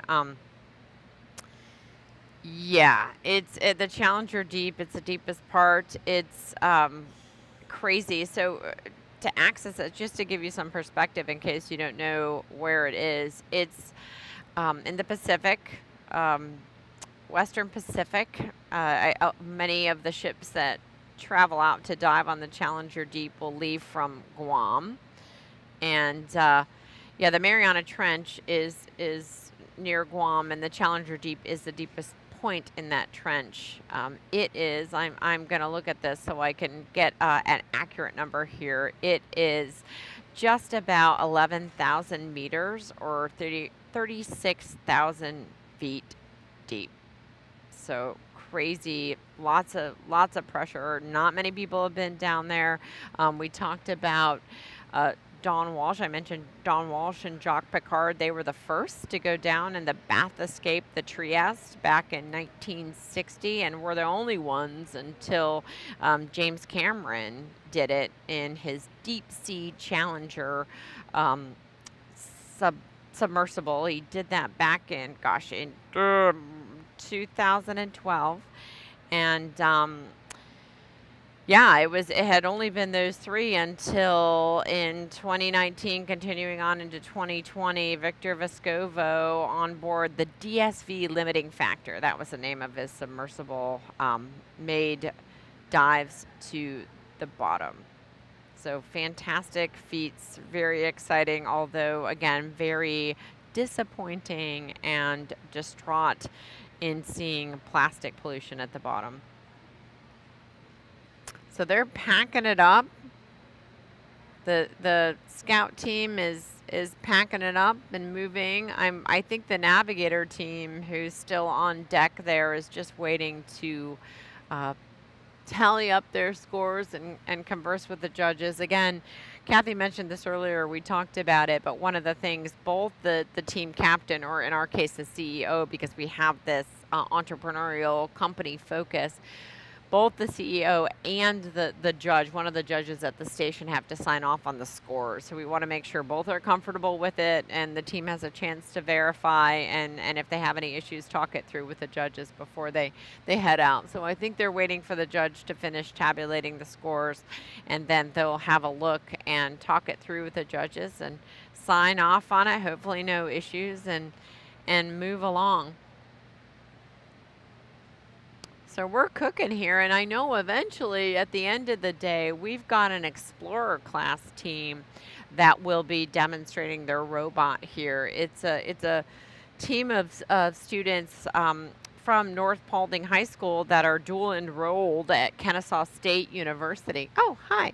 Hi, at Kennesaw State University. And so it's a combo of high school students, again, dual enrolled at the university, and university students who have put together this Explorer class team. So we are looking forward to having a team of students from Kennesaw State University, again, a combo of university and high school students who are dual enrolled. I'm looking forward to having them first time competing in Explorer, and they'll do a little demonstration here later this afternoon, and if things look good, they'll move on and be able to advance to the World Championship. And I'll have to talk with them to see if they're going to plan on coming in person. We hope so, but again, you know, people have to make choices that are best for them. If they're able to travel, if they feel comfortable traveling, if they have the finances to travel. But for them, it's about a 5-hour drive, so it's not the expense of getting on an airplane. But we sure hope to see them at the World Championship in August. So I'm excited. I'm looking for them to come in. I think we got a little bit of time. I'm checking my clock. It's 1 o'clock. I know we started off a little bit behind, so we've still got a team scheduled for 1. The Techno Tigers will be in the Navigator station, and then we've got in Scout the STEM Academy, but we're still waiting for the previous teams to move on. We might actually be a couple teams behind. We might have Riptide Robotics and Sea Lions coming up, and then Techno Tigers and STEM Academy. I know we started a bit late. I'm not sure exactly where we are in the schedule here. But it's just been an amazing day, amazing time, beautiful here in Savannah. I just am enjoying my time here, and hopefully won't have a lot of time to see the sights here this trip, but I hopefully will be back. I'm sure I'll be back and able to spend more time in the beautiful city. Still watching. They're having a lot of scoring discussions.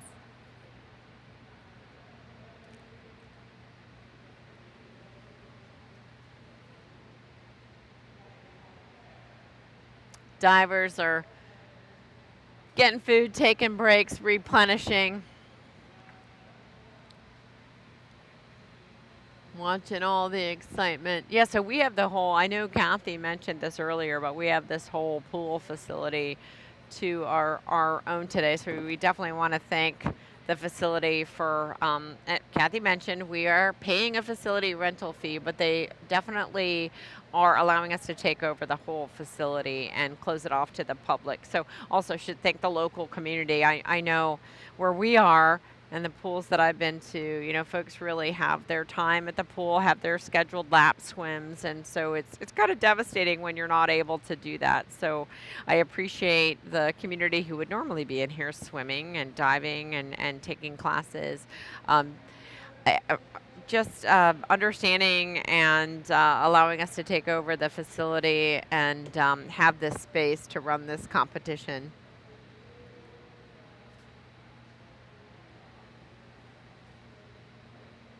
Divers, I think some of the divers are resetting. Mike, don't we have a video? Is that what you're trying to pull up? I'm going to pull up alt space. Oh, nice. Okay.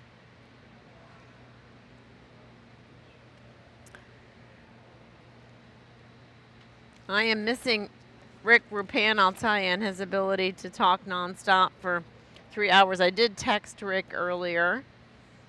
He told me not to get too comfortable in this seat, but I won't. You can have it back at the World Championship, Rick.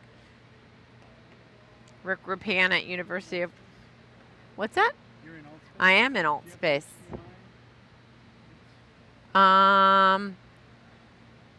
No, I do not. Not on this Surface Pro. I'm sorry. There's nothing anywhere for HDMI?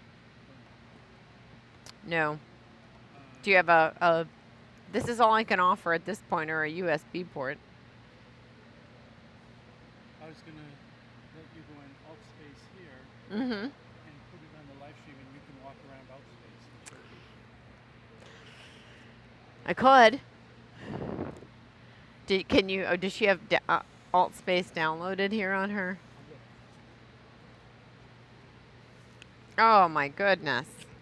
We are trying all sorts of things here today. I want to thank Zach Blado gave us a tour around the different spaces of alt space earlier. It took us to, I saw us in the Welcome Center. saw us. I think I saw us in the Welcome Center, or at least around the Welcome Center portal. But there are definitely other worlds to explore in the MATE ROV competition VR world besides this fantastic auditorium that makes me feel like I'm at the bottom of a wonderful large aquarium. I'm looking up at you all and I can see the bubbles. Bubbles, bubbles. Hi, Tawny Gaunt. How are you? Seeing the bubbles, bubbles, bubbles go up, up, up.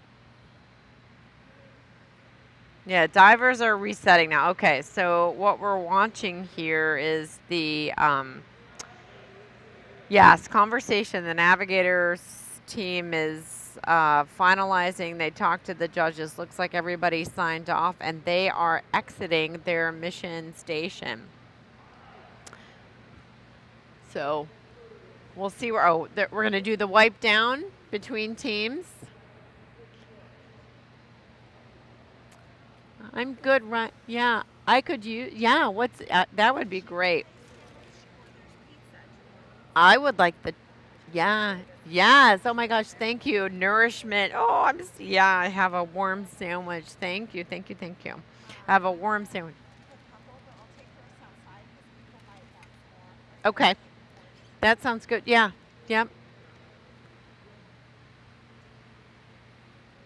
I have to remember to drink my water and stay hydrated. Stay hydrated. Oh my God, I can't even talk anymore. This is, I'm going to move myself around alt space here. This is incredible. Thank you folks for, she did. Is that it? No, that's the slideshow. Maybe under ROV, you want to open that up? We're looking for Jody's. Hi. Hi, Mary. How are you? We actually had a nice dinner out. So the live stream people are going to hear what we, oh, Mary, come on over. Stand up in between them. Oh, okay. Yeah, come on the screen. Do I need my mask? You're good. So there's Mary Thaler. Am I pronouncing that correctly? Thank you. I always try to ask to make sure. So Mary is one of the support folks, a definite workshop presenter, partner in crime, if you will, from Georgia Southern University. I'm tripping over myself here. Need more water. And so Mary, thank you for the support and the running around and all the organization. We love it. We enjoy doing it. So it's a lot of fun. How long have you been involved? I know this isn't your first rodeo, underwater rodeo, right? This is my third year. Wow. So, super duper. So the first year volunteered, and I believe I was the timer. And then second year I was mission judge. So in this year I am deck crew and kind of just supervising all of the logistics. Yeah, I love it. And then Mary, didn't you know, we are having our first pilot regional in Memphis, Tennessee. And didn't you travel there and help support them? So thank you. I hadn't even met Mary, but we have boots on the ground, right? We needed boots on the ground and someone to help support them to get started and represent the mate competition at several events. Yes, I'm excited that Tennessee has gotten in there and gotten started. So it was a lot of fun. I enjoyed going. So. Yeah. No, we appreciate that for sure. Well, that was great. And you'll have to send Kanya over. Yes, I will do that. When she gets a chance, we should introduce her as well, the other partner in crime and supporter from Georgia Southern. So they're managing the food situation right now, so nobody bites anybody. Yeah, I learned that from beekeeping. If you want to keep everybody happy, fed. Yep, keep them fed. Feed 'em. No, that's important. The divers got fed, right? So they're happy. They're spending a lot of time in that water. Suiting up again, I see. Yes, we're going to start breaking down Scout. Oh, nice. Whoa. They are. Nice. Awesome. So, hey, Mary, that's good to know. So how are we? Here's our schedule that we have. Can you? This one is a no-show. Okay. Did not make it. So Scout is done. Gotcha. Okay. This group is coming in now. Oh, got it. Okay. This is done and this is done. Oh, So, wow. oh God, I missed So the we've North only left is with these. is Navigator. Navigator. Oh, how Okay. about that? Okay. So when did North Paulding? I missed one of those North Paulding They teams. were the Was last one. They went ahead and came. Oh, I'm sorry. I tell non-truth. They're starting at 1:30. My Gotcha, apologies. gotcha. All right, awesome. So 1:30. I'm looking forward to looking at that, checking out that Explorer Yes, class yes, team. it's We gonna were be talking about it before that it's Yeah.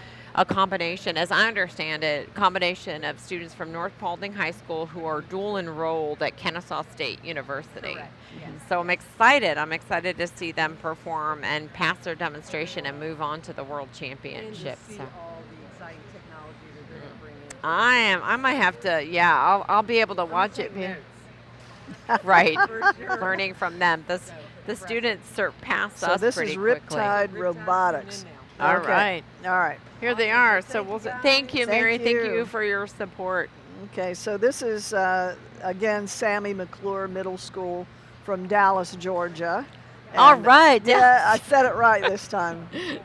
Didn't just roll off the tongue, Dallas, Yeah, Texas. I know, Dallas, it's easy Georgia, to do. which is west of Atlanta. It's about 100 miles west of Atlanta. And these are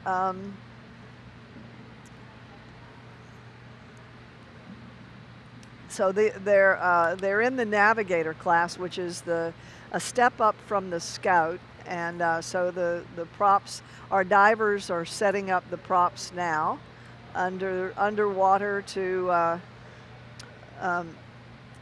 get it in place for this new team to come on board. They've got, it's really interesting, the t-shirts that the students have on the front says their team name, which this one is Riptide Robotics, and then on the back of the shirts are all the sponsors, all the people that gave them money to build their team, buy their materials, give them the travel to get here, and to, oops, Jill's trying to take out the electronics with her. I'll be back. All right, all right. And it looks like we're tearing down the Scouts teams have all competed. So we're done with the Scouts, and now we're looking at the Navigator. And I think we'll have one more Ranger team will come in to do their last pool trial. So that'll wrap up the Rangers, and then all that's left are the Navigators. And again, this is Sammy McClure Middle School from Dallas, Georgia, which is just west of Atlanta, about 100 miles west of Atlanta. And the team is at poolside, and they're just getting their electronics set up. Now, even though this is one step above the entry level, they still have to navigate using only their camera to navigate through the different tasks. And we see a judge is kneeling at the at poolside, tweaking, adding another tie wrap to keep that No, just wait until we're done for the camera. Thank you. just getting the plastic task in place, and tie wrap, using tie wraps to get that done. So this is still exciting at the at poolside at Chatham County Aquatic Center in Midtown Savannah, Georgia, right on the coast, right on the beautiful Atlantic Ocean. It's a little chilly out there today. We've been already experiencing 90-degree weather, but today it's a little cooler, which that'll be fine with us.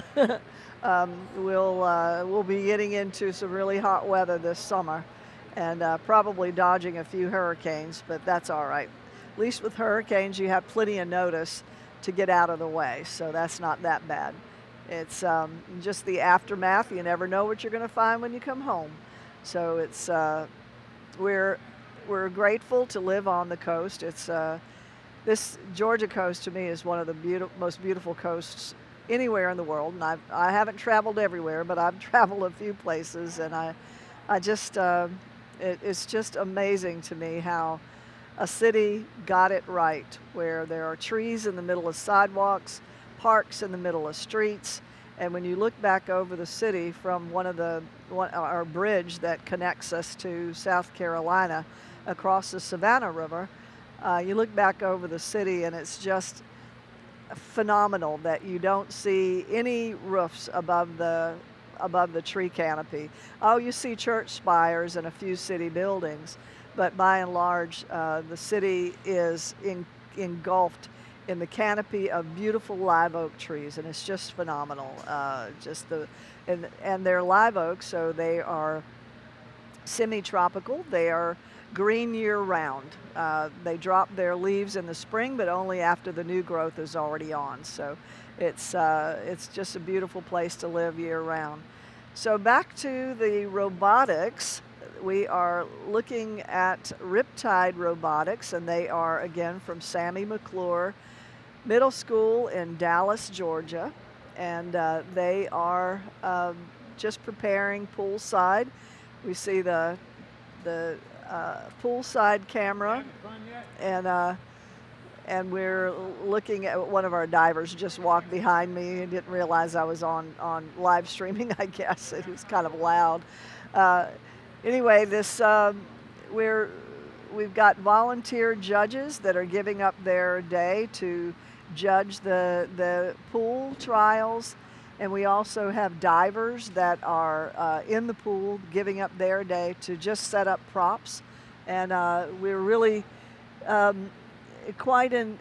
this is quite a volunteer effort. It takes a lot of people to pull this off. Our coordinator for the Grays Reef Southeastern Mate ROV competition is regional competition is Jody Patterson.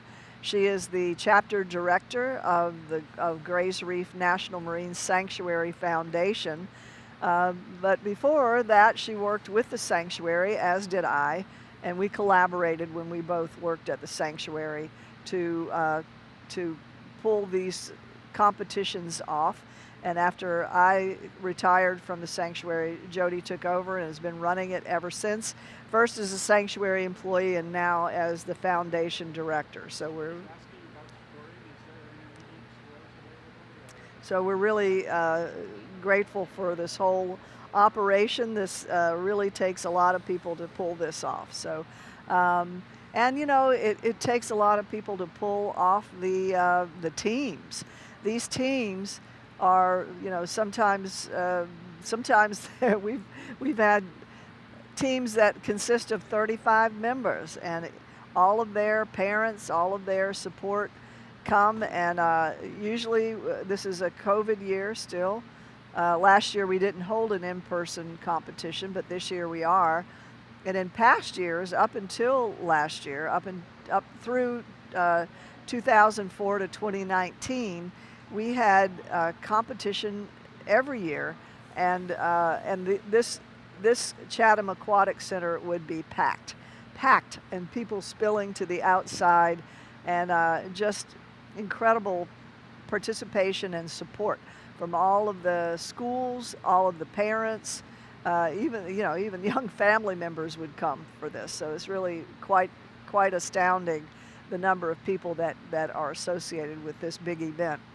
So now we're looking still poolside, and we are looking at the Riptide Robotics, again from Sammy McClure Middle School, and you can see them intently looking down into the water, the support crew by the poolside, but those students that are piloting the ROV have their backs to the pool, and they're totally doing it from their screens. The ROV is down in the water, and let's see, I can't tell exactly what they're doing right now, but they are going, looks like they're going after the coral setup. Is that what they're doing, Mike? I can't tell what they're, I think that's what they're doing. I think they're going after the coral pieces. Excuse me. And the coral, these tasks that we have them do at each of these missions, the mission scenario is removing plastic from the ocean, and also dealing with coral reefs, where we're looking at helping coral we look at coral that's been damaged in one way or another, and then looking to restore the coral. So they have to pick up a piece of coral that we simulate with PVC pipe, painted PVC pipe, and then they have to put it in a container that will a receptacle on the bottom that will help. So what they're doing is transplanting the coral. There's also a crown of thorns sea star on the bottom, couple of those, and in order to kill those, they have to inject those with ox bile. That's what when we started out developing this mission, that was one of the ways that they did that, was the researchers would use ox bile to inject into the crown of thorns to kill it. But now we've since learned that they've stopped using ox bile, and now they use vinegar, and that's really much more readily available than ox bile is. So it's really interesting that they would use that, and I imagine they were using the pH of this particular material. Vinegar pH is around I don't know, 3.5, something like that. Very acidic. So I imagine the ox bile was very acidic too. So maybe that's what they keyed into.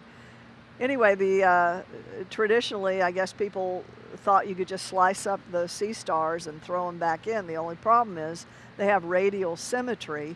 So if you're an organism and you have radial symmetry, as long as you get any part of that central disc, then you can regenerate whatever parts are lost. So think about that. If you chopped up a crown of thorns sea star and you chopped it up 5 different ways, or maybe 10 different ways, but you got a little bit of that disc, well, instead of destroying one sea star, what you're doing is essentially creating 10 times the problem, because each of those pieces of that sea star can then go away and grow a new body. Frightening. But anyway, so the way to get rid of that invasive sea star is to inject it with ox bile, or more recently with vinegar. Now, the reason sea stars of the crown of thorns species is so devastating is because they are ravenous, and they just literally move across the reef top and eat everything in sight. And so they can really destroy a coral reef in a matter of hours. It's so that's why this is an invasive species. It's an Indo-Pacific. I started to say Indo-Pacific Oregon, California, and in some tropical areas. We don't have that on our East Coast corals yet. I haven't seen them, so it's we're lucky in that regard. But other places do have these corals that really do a number on those coral reefs. So we really want to get rid of those.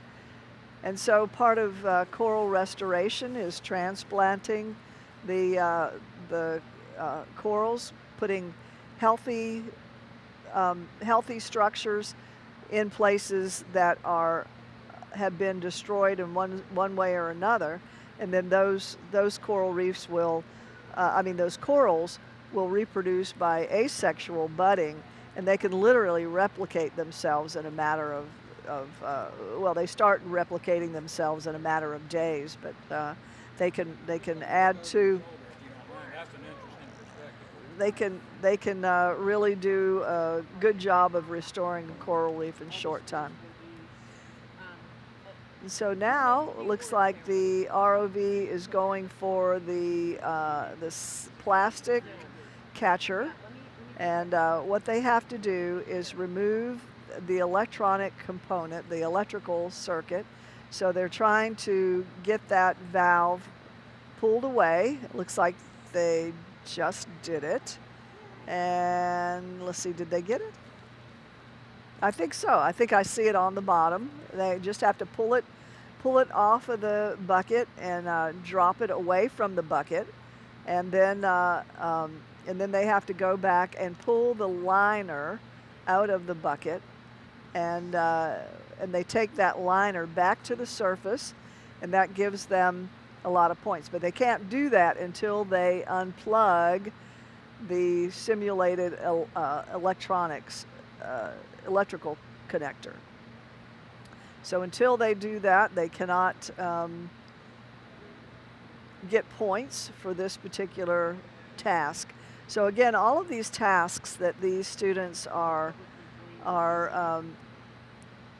undertaking, these are real life scenarios that that we have to that we encounter all the time. So these plastic collectors are very popular, or not very popular, but you'll see them mostly at marinas where you know, people tend to be a little more careful with their plastics, but occasionally you know, things go over the side, and in order to prevent it from going out to the ocean, if they can collect the bits of plastic at the source, then that is a lot better than letting it go into the ocean. You know, one of the real eyesores out in the Atlantic and the Pacific are the plastic gyres, and those are the plastics that float, but they get pushed up by the currents into these patches, and it's just horrific to see the pictures, the images of those great plastic gyres that are out both in the Pacific and in the Atlantic. And a lot of attention is being placed on collecting those plastics so that we can get rid of, reduce the amount of plastics that end up in the ocean. And one of the things that I find most horrifying is when I see things on the beach. I'll see bites out of plastic bottles, and those bites really look like the beaks of loggerhead sea turtles, which love jellies. Any sea turtle loves a jelly, so you can see the bite marks out of the plastic bottles. I've also seen life preservers, in particular the styrofoam coolers. Seen big bites of those. Those are shark bites. Anything that floats at the surface that might look like meat, might look like potential food, a shark will go after it.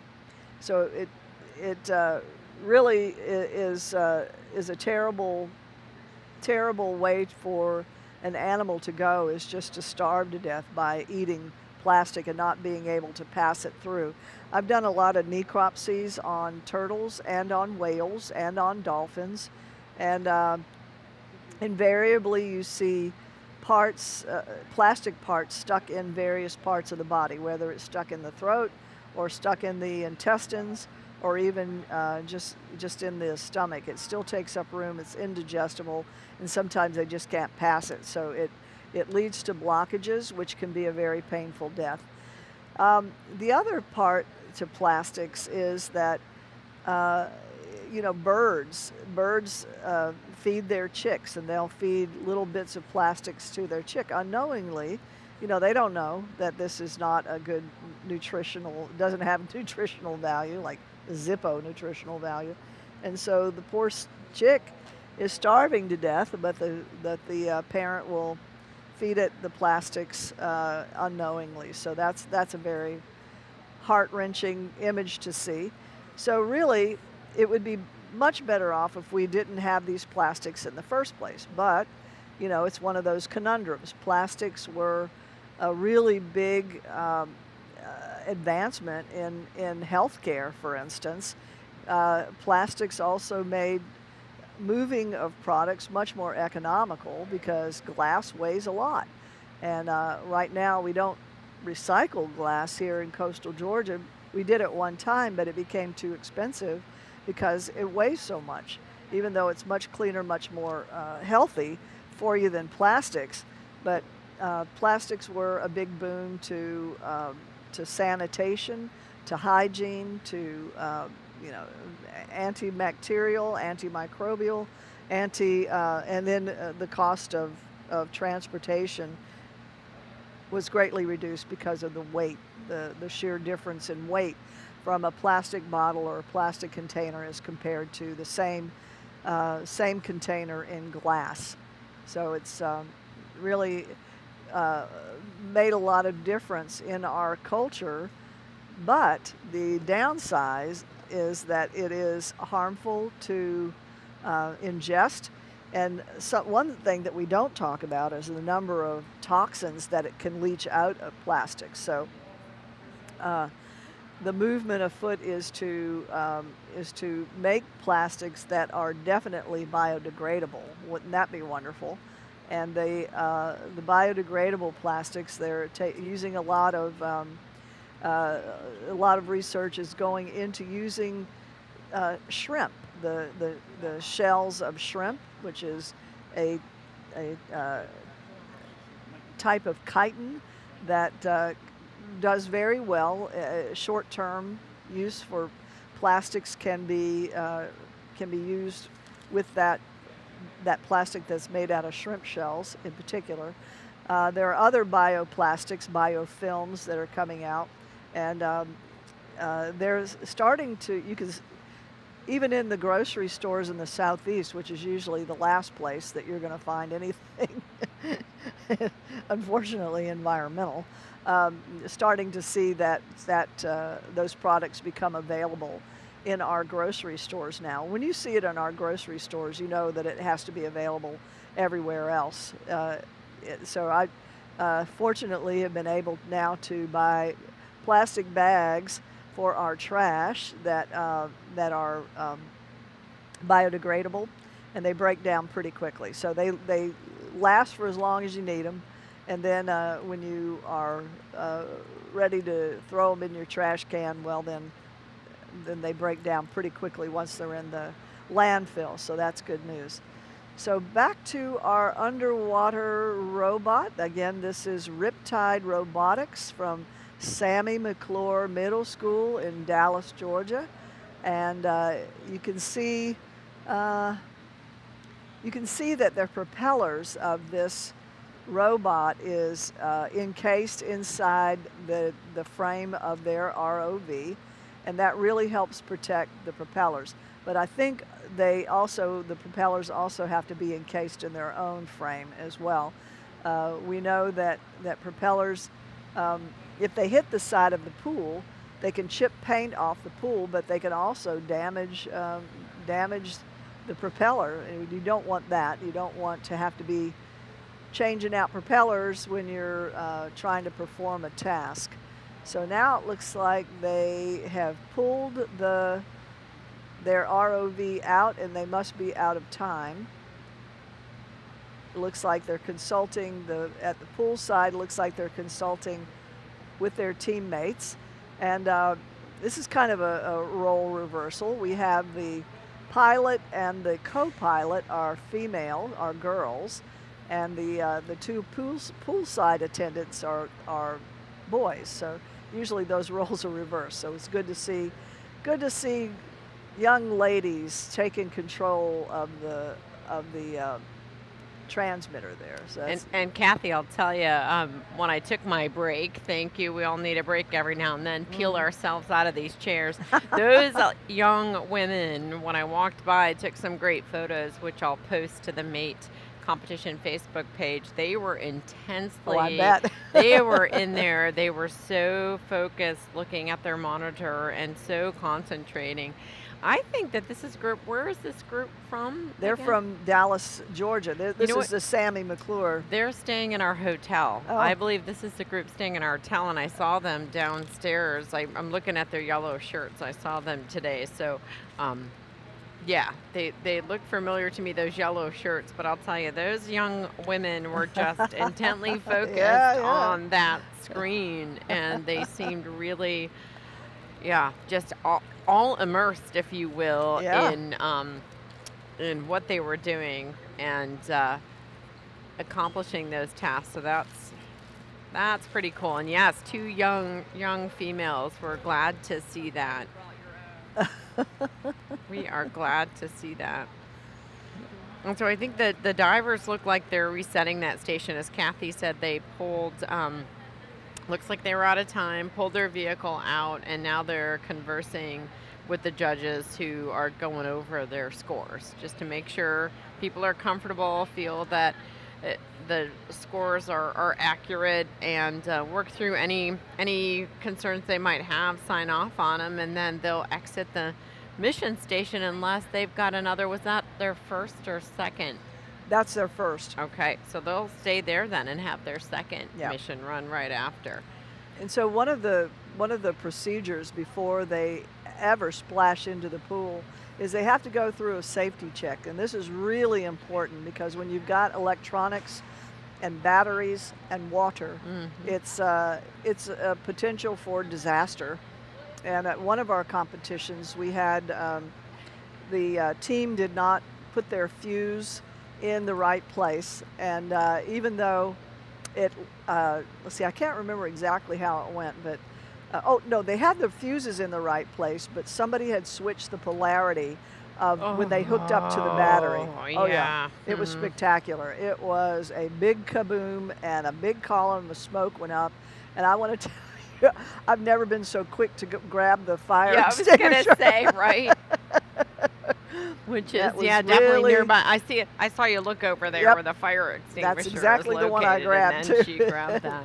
And but you know, that it was very unfortunate. But somebody mislabeled the connector wire, so they literally reversed the polarity of the connecting to the battery, and it was spectacular. Let me tell you, that's a mistake they will likely never repeat. make again. Yep. Right? Good learning. But yeah, thanks for mentioning the safety check, and safety has always been paramount with our competition. And I want to acknowledge James Hotard, if you're watching, and others from Oceaneering International, one of our longtime supporters, a company that has the world's largest fleet of work-class ROVs, and knows what it means to work offshore, knows what it's like to work offshore, and knows how important safety is when working offshore. And we actually worked with James and Oceaneering International, and then I should also acknowledge our partner Scott Frazier, if you're watching, at Long Beach City College.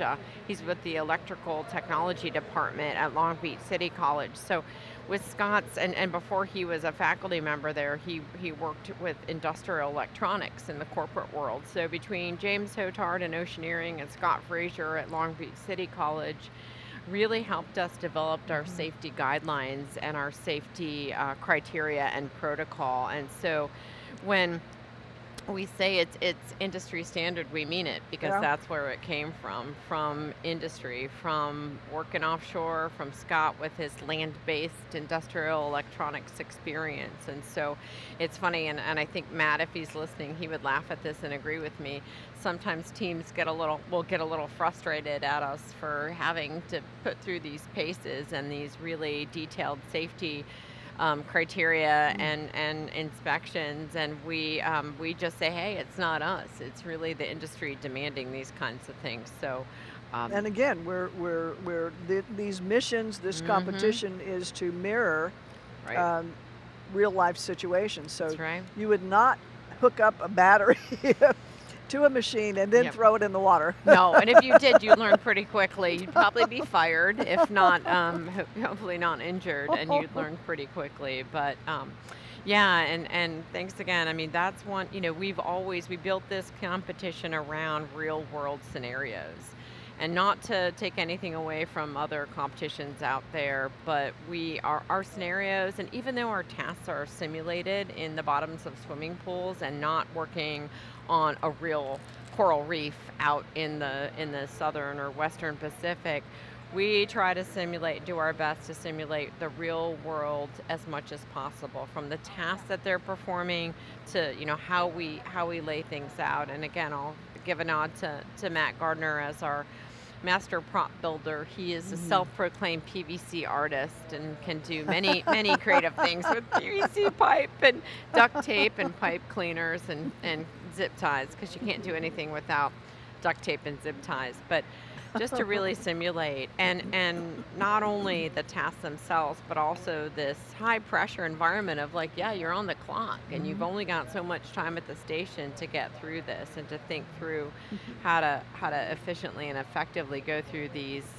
mission tasks. And so, and this year, while starting in 2020, just really sort of broadening our look at these tasks and really looking at the bigger picture and looking at global problems, and with a focus on environmental social governance, ESG, and how corporations around the country and around the world are really starting to, some have done it for a number of years, but others really starting to pay attention to the impact that their company, their practices, their products might have on the environment, might have on society. And I think more and more, realizing that in order to attract the best and the brightest workers, they're going to have to also create a company culture of inclusivity, Yeah. of creativity, of really being respectful. And so it's a movement. I think I should pull out the manual and look at when this sort of ESG term came out. I think it was back in 2005, I think, but it's really starting to take hold. I've noticed.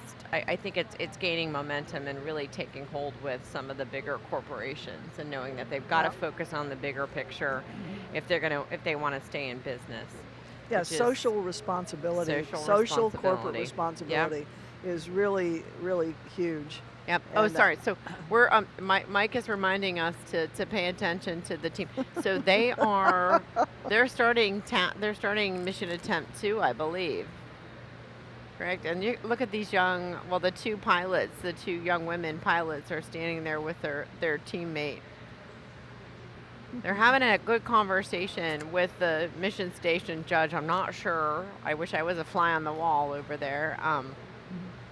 But he's obviously going through some things with them. So we'll see how that manifests itself in their next performance. And this is another example of real life scenario. Is here as a judge that these young girls don't know, but yet he is coaching them on what the actual task was. I can't quite tell if they're a little annoyed or if they're I'm trying receiving to see this graciously. Right. They're listening intently, which is good, and taking it in, very respectful, and I'm sure appreciating, even though maybe it's something they don't want to hear, appreciating the mentorship that he's providing to them. But yeah, I'm trying to see what's going on. That's their robot. I don't know if he's pointing something out with what they got going on, or. But he's great. And Kathy, do you know who that station judge is? It's hard to tell with their masks on, right? Can't tell. Now, what was the young gentleman who was here with us earlier? Ben Pruitt. Ben, okay, got it. He was super. Ben Pruitt from the Sanctuary was really getting into, with Mike's guidance, he was really assisting with switching cameras and pointing out things to us. So appreciate you, Ben, wherever you went. Well, I don't know where he went. And Stan Rogers is here too, right? Your Sanctuary Superintendent. Yeah, he was at he was at the Scout mission station as a Scout judge. I met him earlier. So, and he's fairly new to the position, yes? Yeah, he's only been here for about 2 years. Wow. That's great. It's great that he's coming out and supporting and actually volunteering at a mission station. That's awesome.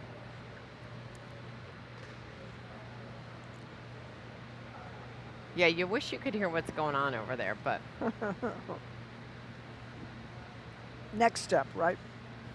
We'll have drones with mics so we can hover. Did you hear that? Did you hear that, partners within the National Center for Autonomous Technologies, NCAT? Kathy's saying we need a drone that can hover over this mission station and film and hear this conversation. So don't challenge us. Don't tempt us, Kat. It'll happen. They'll be coming to the World Championship packed up with their drones.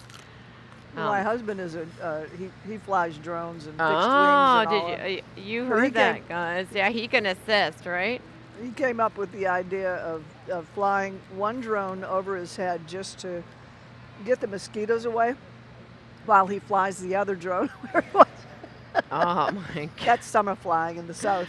I love it. I hope y'all heard that. So Kathy's husband flies one drone over his head to keep the mosquitoes away, and the other drone doing whatever what he really wants to do or see.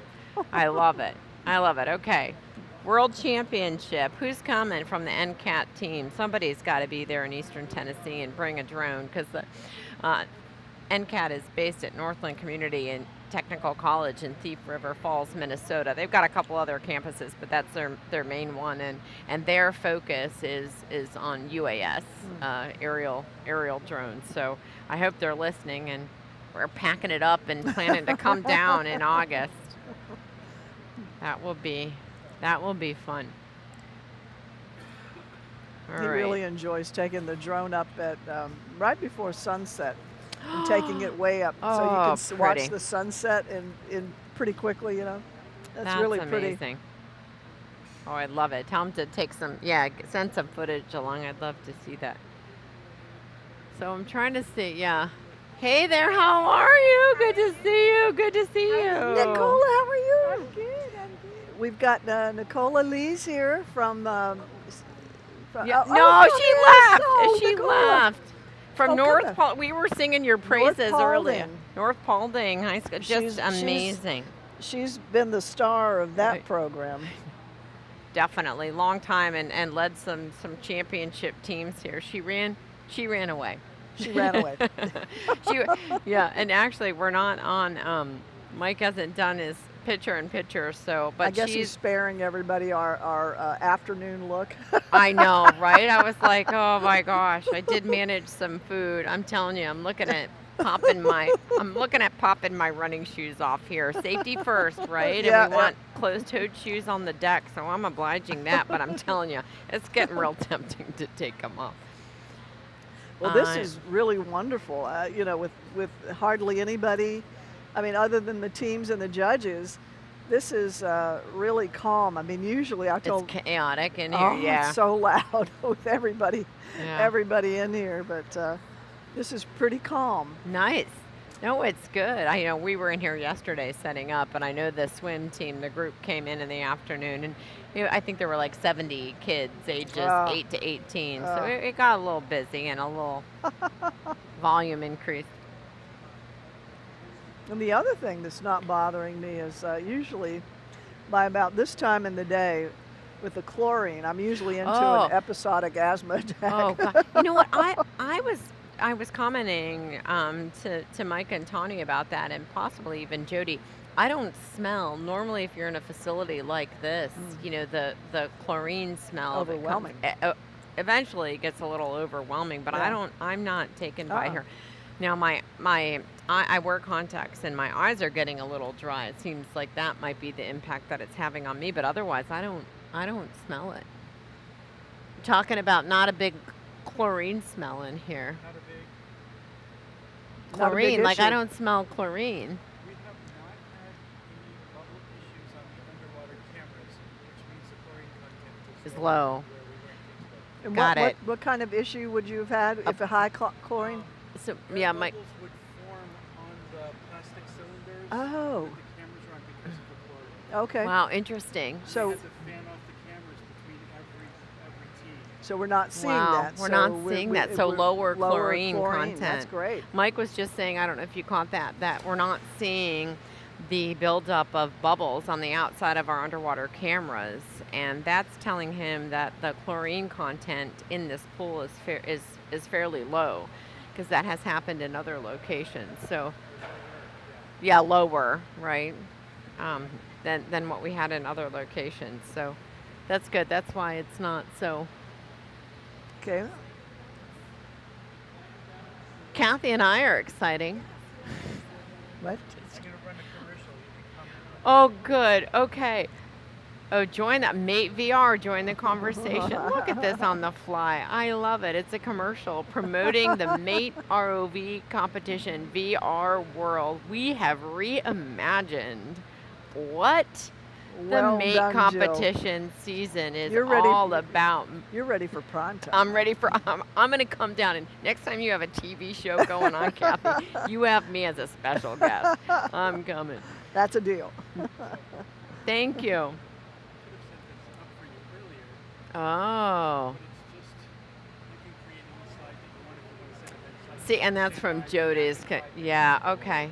Yes. Afternoon tea break. Is there any sweet tea? It might be time for some. I would love something. Peach. Georgia peaches. We're here in Georgia going to have some. Is that what Mike's drinking? It looks really cold and wonderful. Yeah. Yes. Thank you, Tawny. I'm good with the tea, but if you've got ice, I'll take ice. Yeah. Oh yeah. We're getting refreshments here.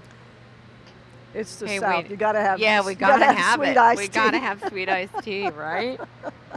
Gotta have it to get through. Okay, I'm really curious about what's going on at this mission Well, I station. just saw Someone's got to get over. Randy. Yeah. Randy just brought their ROV. It looked like the ROV was stuck on the bottom, and they brought it Oh. up.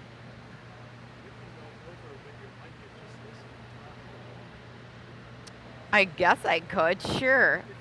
I'm just. Okay. I Thank can you, do Mike. that. You want me to do that? I'll go. I'll get. I won't work. Okay. Mike is suggesting that I get up, which I'm so appreciative of because I've been sitting here except for my recent break. I'm going to get over and try to listen into this group, but I'm going to be respectful and keep my distance. I don't want to get, I'm Yeah. not going to interrupt their flow, but I'm happy to get back up, take a gander over, take a walk over. All right, let me see if I can see what's happening here. I'm gonna let's listen in, lean So in. Jill is We're making her listening way in. over to the deck side. She's pool side. She's going to see if she can figure out what the team is, what happened to their ROV. It looks like they're doing a little bit of tweaking, a little bit of work on their ROV. Something must have failed, so they're doing Awesome. poolside repair. Hi, hi, And this takes hi. this Anybody want to say hi? We can hear you on the live stream. Just So yell once loud. they splash down, Hi. their trial time begins. No, they're busy. I'm sorry. I didn't mean to. So they're adding some flotation to their vehicle. Okay, got it. Their ROV was not floating.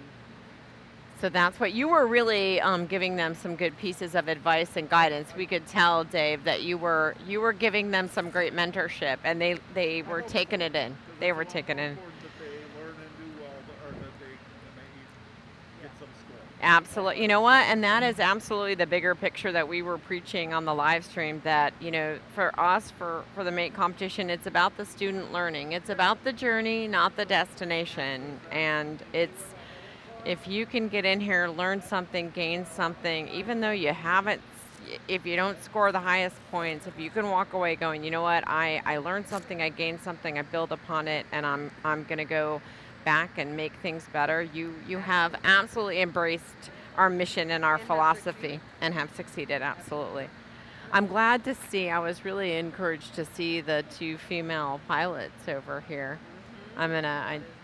Yep, I'm gonna get some pictures. I took some pictures of them earlier. I'm gonna post them on our Facebook page. So this is great, you guys, giving them good guidance. And so they're gonna go into their next run, right? Okay, cool. Did the time start already for them? No, this is their 30-minute. Break in between. Got it. Got it. No, you are absolutely mentoring. That's what it's about, helping them to learn. That's really cool. Yeah, yeah, absolutely. No, this is great. No, we could tell they were really, we just wondered we weren't sure what was happening. So, Their first year. yay. Oh my God, first year. Oh my God, great job. I was talking with Mom out there at the door. No, they are doing great. Yeah, this is their first year. Yay. I like their t-shirts. Third time in a pool, actually. Only third time they've had their RV in a pool. You know what? They accomplished, I'm I'm really proud of them because they have accomplished a lot this year to have this first time participation and all of the in the middle of a pandemic. Oh no, am I not on? Oh, okay. Okay, good. I was like, wow, we were having a big long conversation. Yes. Proud of you all. It's already challenging to try to do this during COVID, let alone for the first time. So all right. Well, good job. They're settling out. How much time do they have before they got to get back in?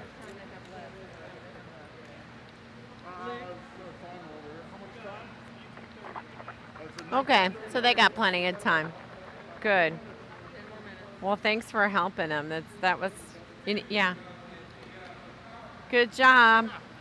Good job. Bless you. Women power. Yay. Go team. I'm going to post those pictures.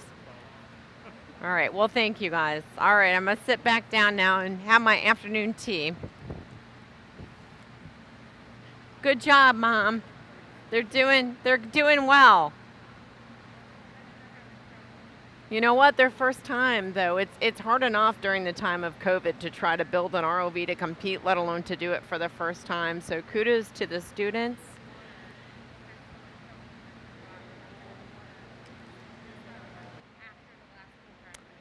Well, you should be proud of them. They should be proud of themselves. So make sure they know that.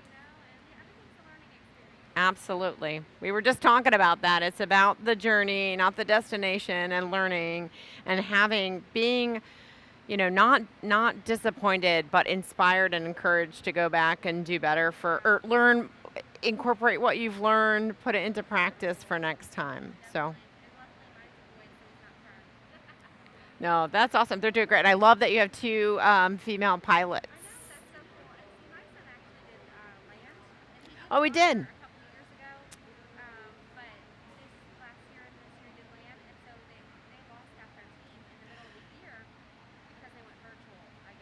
Yes, yes.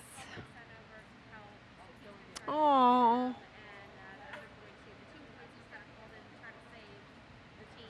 That's great. They've been through a lot. Well, good. You tell them. And I think you're staying at the hotel. We're staying at Hampton Inn. Are you there? Yes, I was noticing the shirts there this morning. So I'm Jill Zandy. I'm with Mate. The president and executive director. Good to meet you as well. And just tell them, give them encouragement. I took some pictures. I'm going to put them on our Facebook page, the Mate ROV Competition Facebook page. So I got some pictures, especially of everybody really intently doing their job. So I'll post it. But congratulations to you, and thank you for it's. I have a 13-year-old. It's challenging. Nice. Oh, good. I know. I'm having a conversation with the mom. No, I'm talking to the mom of the team. Yes. Is that okay? Oh, okay. No. They're hoping that, I'm on with a live mic, so they're hoping I'm not, I'm not running into the restroom or anything. I'll mute it for that. But congratulations, Mom. Tell them good job. Hope to see them next year. Absolutely.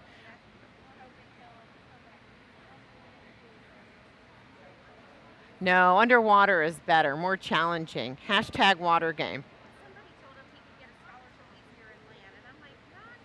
Not necessarily. No, not.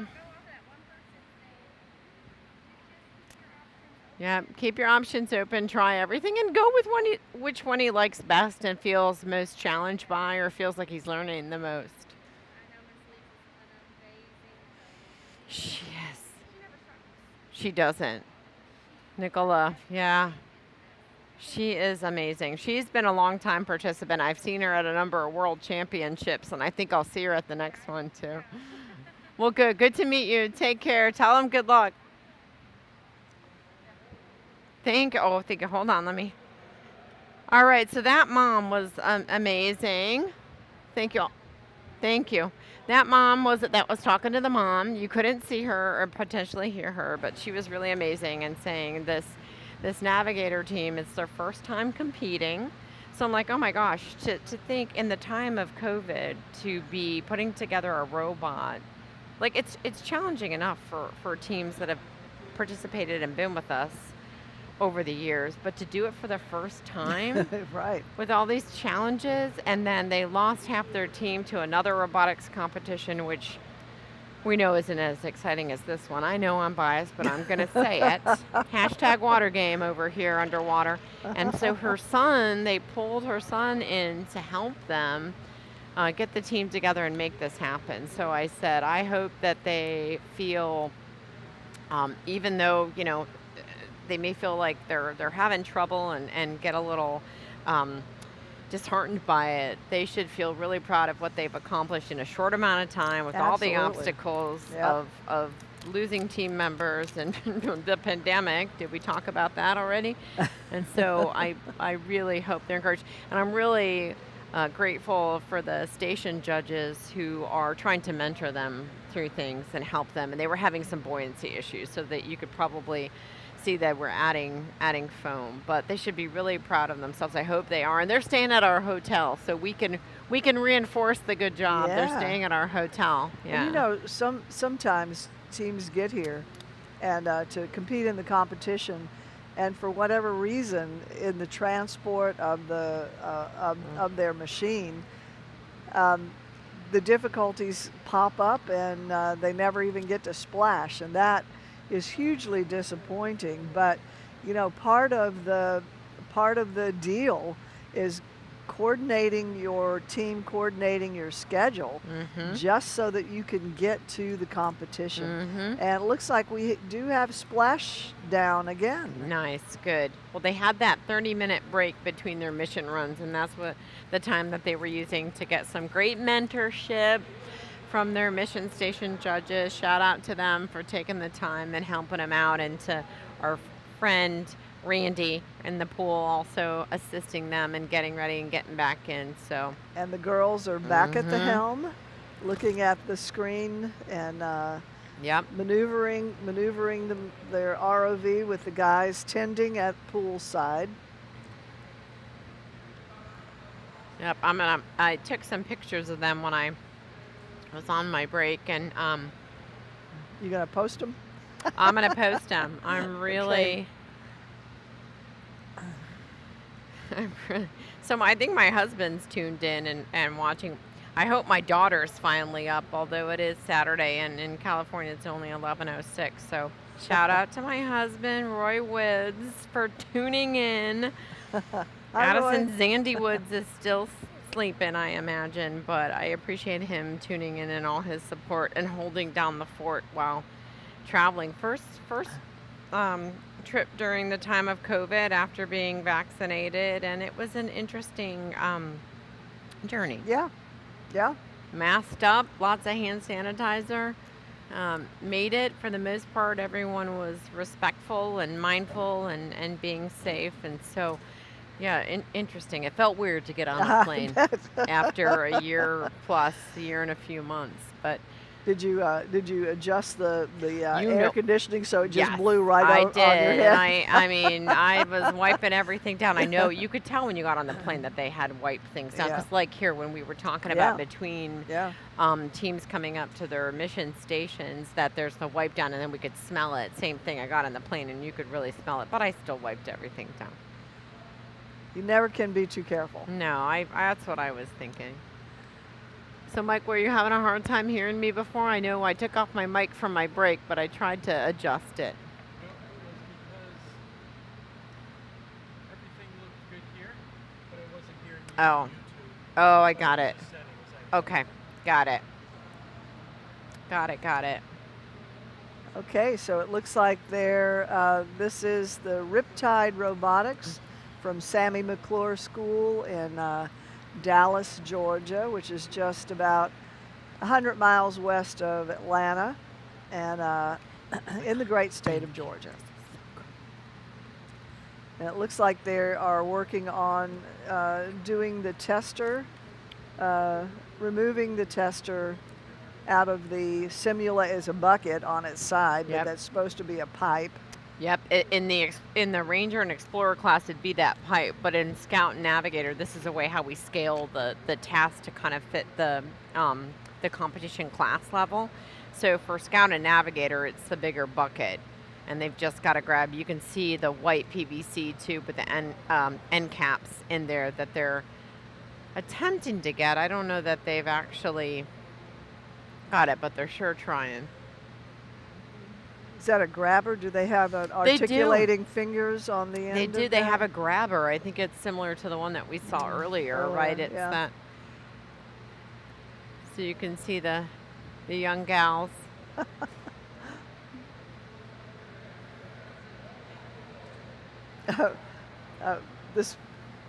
Things like this always remind me of something else, but I was getting ready to take a group of people into the Okefenokee Swamp, and this other group was launching, and they had this enormously long stick with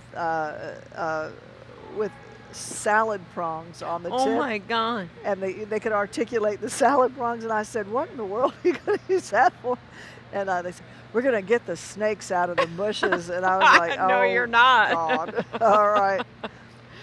Oh, that's awesome. See, ingenuity. You could have said you could put that on an underwater robot.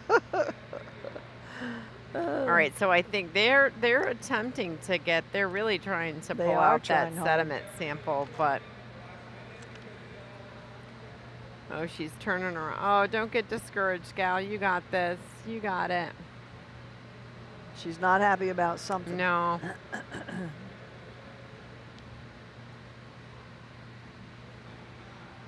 I'm trying to see what's happening with their claw on the front. If she's the one moving it. Oh yeah, there. Okay. Goes a diver. Mm-hmm. Well, we can actually see 3 divers in there. Yeah. 2 on the upper floating, left yeah. hand, and then one that's looks like he's hovering over the machine.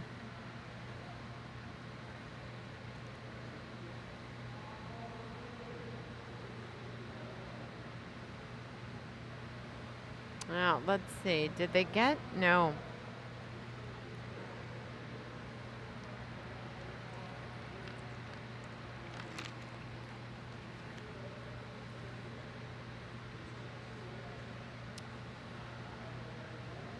The diver's giving him some advice. I can't hear what he's saying, though.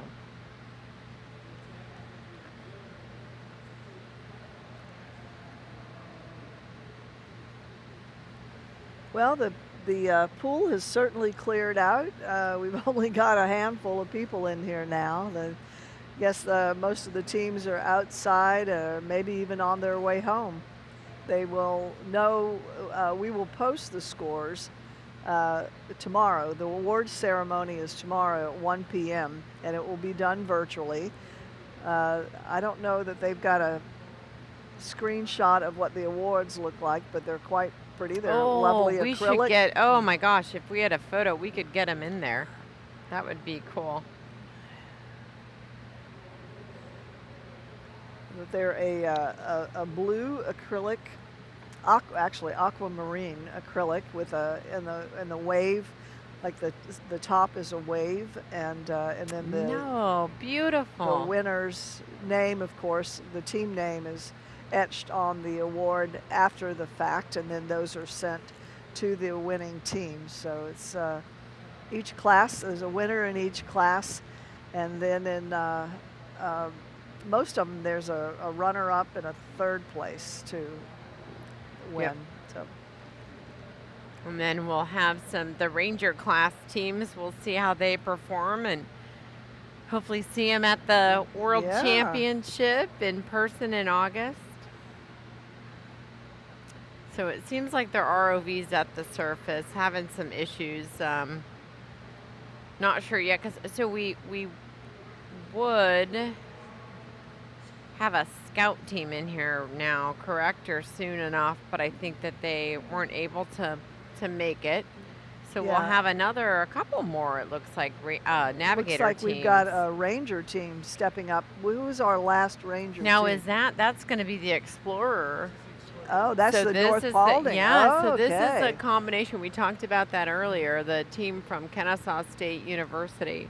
They've got students, high school students from North Paulding that are dual enrolled at the university. And so That qualifies them to come in as an explorer class because, and also I'm looking at those students and they've come up, they are experienced ranger class participants. So sometimes it's time to move on to the next level when Yeah. you do so well. Yeah.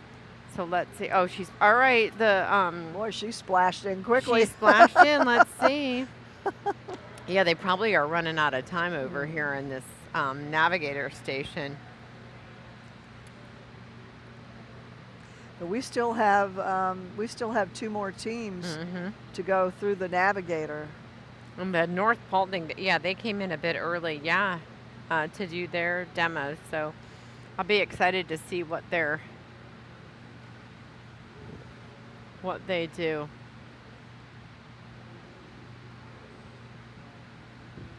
All right, no, they're making their way.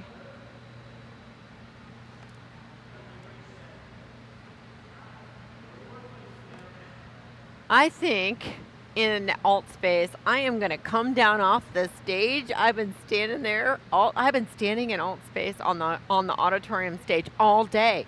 I'm going to come down. I'm going to stand in the stands and watch it. I gotta get some movement going on here. Jeez, oh man. All right. I know. Hey Zach, if you can hear it, Mike suggested moving around again a bit. I don't know. You might want to go through a portal, but maybe not because we've got some teams competing. But all right, let me see if I can jump off the stage. Look at that. I'm gonna jump up. Yeah, and then I'm gonna turn around. Oh man. Oh, look at this. Okay, wait. All right. Hold on. I gotta see where. There's Zach.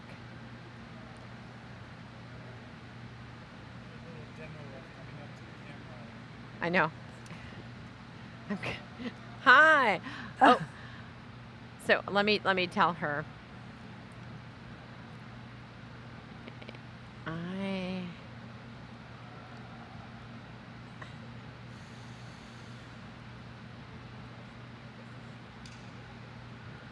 Oh.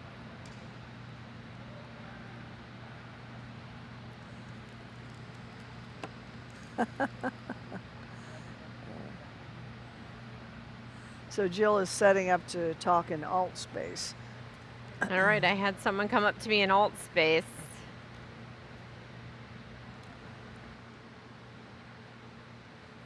But I couldn't hear him because I didn't have my headset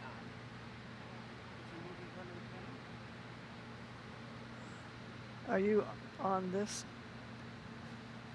Oh, you muted on that. Okay, so so it looks like we've got an explorer class. This is the North Paulding, and they are splashing down.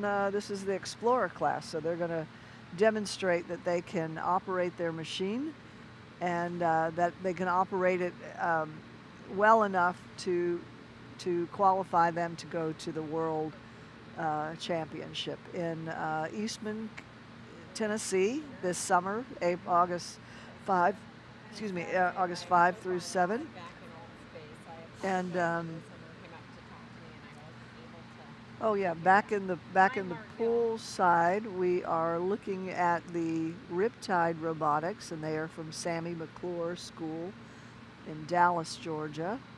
And looks like they are going for the coral, and one of the tasks that they have to do is move the coral, pluck the coral from the framework, and then transplant it into a tube, a simulated place where they would transplant the coral.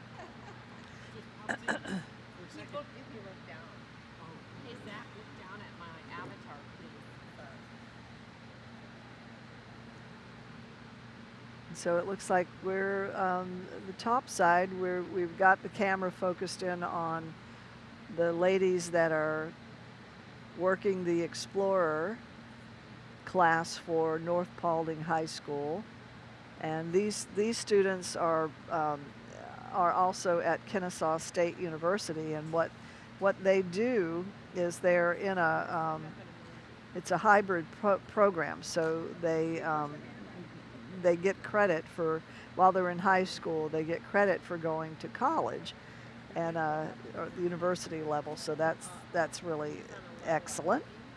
Glad for them to have that experience. And so let's see if I could get any more information on them. Yeah, North Paulding High School and Kennesaw State University.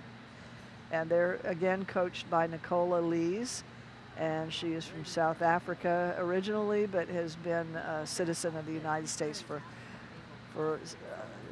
decades now. And she has done a great job of taking these ROV teams to incredible skill levels. I remember when she first came to one of my workshops at Georgia Tech here in Savannah. We have a Georgia Tech campus here, and Nicola showed up at one of those workshops, and I remember her being very, not confident at all in her skills. As a matter of fact, I don't know if she knew the difference between a flathead and a Phillips screwdriver, but in pretty short order we get people up to speed on that.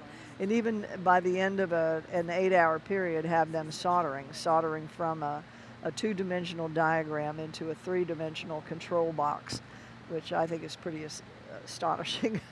pretty great to take somebody who is not, or who's technically challenged, and get them to the point where they're soldering and reading a two-dimensional diagram to create into a three-dimensional complete electrical system circuit. So it's really quite wonderful to see that she turned her skills and her knowledge into the super teacher that she is, to teach these students, her students, to create this now Explorer class remotely operated vehicle that will compete in the World Championship at the Mate ROV World Championship competition this August 5 through 7 in Eastman, Tennessee. So it's quite wonderful to see these teams come about, and but it's equally as wonderful to see these entry-level teams coming in the Scout class and also the Navigator class. And we're still looking at Riptide Robotics from Sammy McClure in Dallas, Georgia. They're still in water, and I can't quite tell what their machine is doing at this point. I can't even see it. But it must still be in the water. Oh, I see where it is. It is up at the surface. That's what it's doing. It's up at the surface, and what they're trying to do is to maneuver it over to where the plastic is, and that plastic is encased or corralled by floating plastic, PVC pipe with plastic inside. And they're trying to maneuver their ROV over to that enclosure to grab some of the plastic and take it back to the pool for points. So they have to dive under the enclosure and then come up inside the enclosure and capture some of that plastic. Sounds simple, but when you're dealing with multiple levels of buoyancy, it can be quite challenging. So that's the point, is that these are challenges, and that you have to come up to those challenges. Now we're looking poolside at the Explorer class, and this is the highest level of skills and technology that these students can achieve.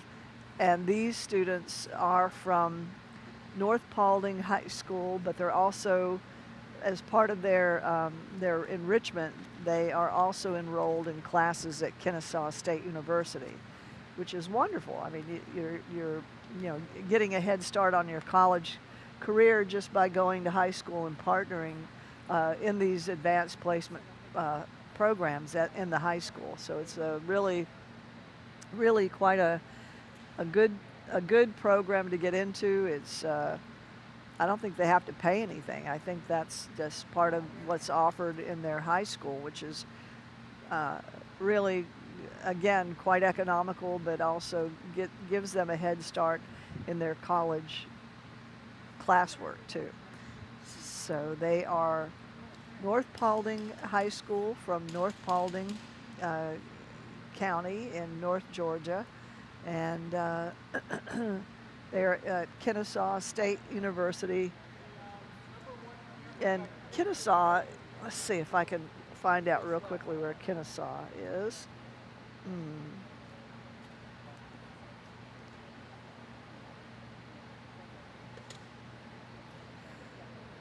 Yeah.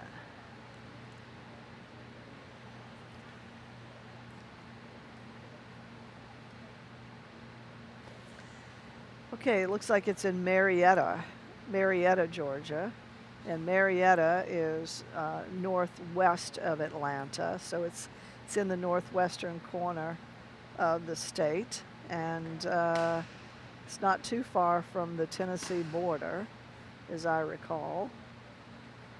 Let's see. Oh, again, it's west of Atlanta. Okay. West of Atlanta, and yeah, it's about 4.5 hours from Savannah. Just bring it closer. So you can hear our technical guy, Mike, in the background, giving instructions to the divers to move props and to move camera. That's what he's doing. He's moving the camera. There we go. That looks good. That's good camera placement right there. Very nice. So we're looking over the shoulder of the robotics team from North Paulding High School, Kennesaw State University, in Marietta, Georgia. And Marietta, Georgia is northwest of Atlanta. And Atlanta's kind of north of middle, just a little bit north of the middle of the state, of the great state of Georgia. And we are looking at the underwater. We're looking at the maneuvering of this is Riptide Robotics, and Riptide Robotics is from, I think these are from, where's Riptide? From Sammy McClure. Okay. Also west of Atlanta, in Dallas, Georgia. This is Sammy McClure Middle School. And they are competing for the first time. So it's really exciting that they chose to come into the Navigator class instead of the Scout class. That's really quite wonderful. And they've got looks like a trident on the bow of on the front of their ROV. And they're attempting to pick up, looks like coral pieces. They're attempting to pick up coral pieces out of the tree and then transplant them into another receptacle. Oh, you know what? That's not a trident. That's a scooper. Looks like a cat litter scooper. That's what that looks like. That's all right, you know, that whatever works.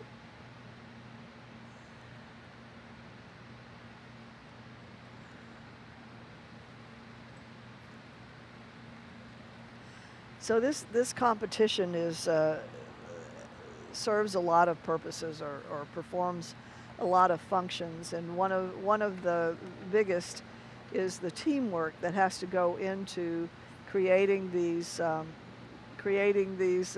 what? These? It says Riptide Robotics. Why do they say Riptide Robotics on their shirts? This feed is for that one over there. Oh, this is not the. This Oh, feed is oh, on the okay. Techno Tire. Techno Tire. Thank you. I appreciate that. Okay, I have been calling the wrong. I have been calling the wrong school. Uh, the At the surface we have the Techno Tigers, and they are from Metter High School. Metter High School is right up the road. It's about maybe an hour and a half, 2 hours up I-16, so it's north of Savannah, northwest of Savannah, and the Techno Tigers are. This is their first year, so this is wonderful. This is another new team, and again coming in during the time of COVID, which is pretty commendable. And their coach is Dr. Karen Chazaro, and we are grateful that she's stepped up to the plate to coach this team. We're also very happy with the support that they receive from parents and from the community. So when you, I couldn't see the front of their shirts, so I apologize for saying that these were North Paulding kids. These are Metter High School. I'm trying to figure out how to go down like how the top is. Yeah, so I'm trying to. Down as far as you can, and then just go forward. Oh, I remember now. One of the slogans for Metter: everything is better in Metter. We have another town just west of Savannah called Pooler, so everything is cooler in Pooler. Okay, it's getting towards the end of the day. I'm getting a little tired, and so we are. Coming in, Zach. So it looks like Metter has pulled their ROV out of the pool, and not sure what they're doing, but they are now putting it back. Mark's like.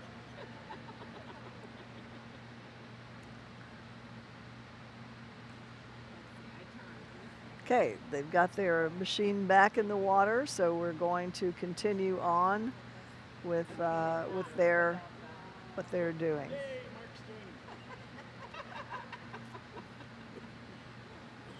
So my techno nerds over here are having a little party with their alt reality. Floating. You see floating. Oh, that's good, Jill. I'm so happy for you.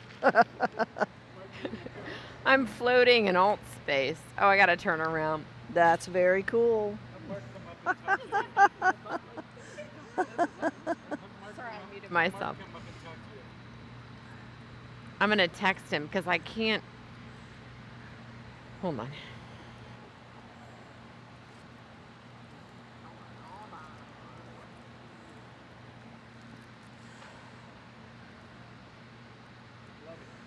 Hey, Mark, come up and talk to me. Mike is loving all this because he can see it on. He can see it on the Twitch channel. Or he's actually, yeah. You're not an alt space, are you?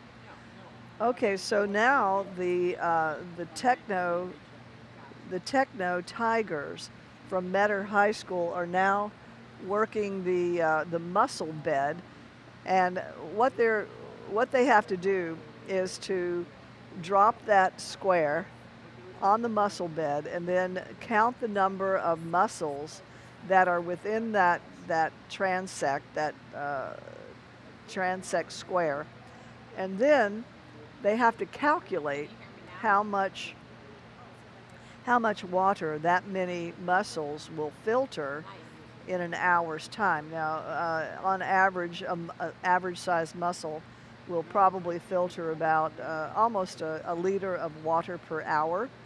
And so, they're having difficulty because they look like they've got the transect square caught on their machine. So they have to maneuver the machine to get it to get it off the top of the machine, but yep. So they got it on the bottom, but they didn't get it over the mussel bed, so that doesn't count. They still have to get that square over the mussel bed. Oh, they missed again. They're trying hard.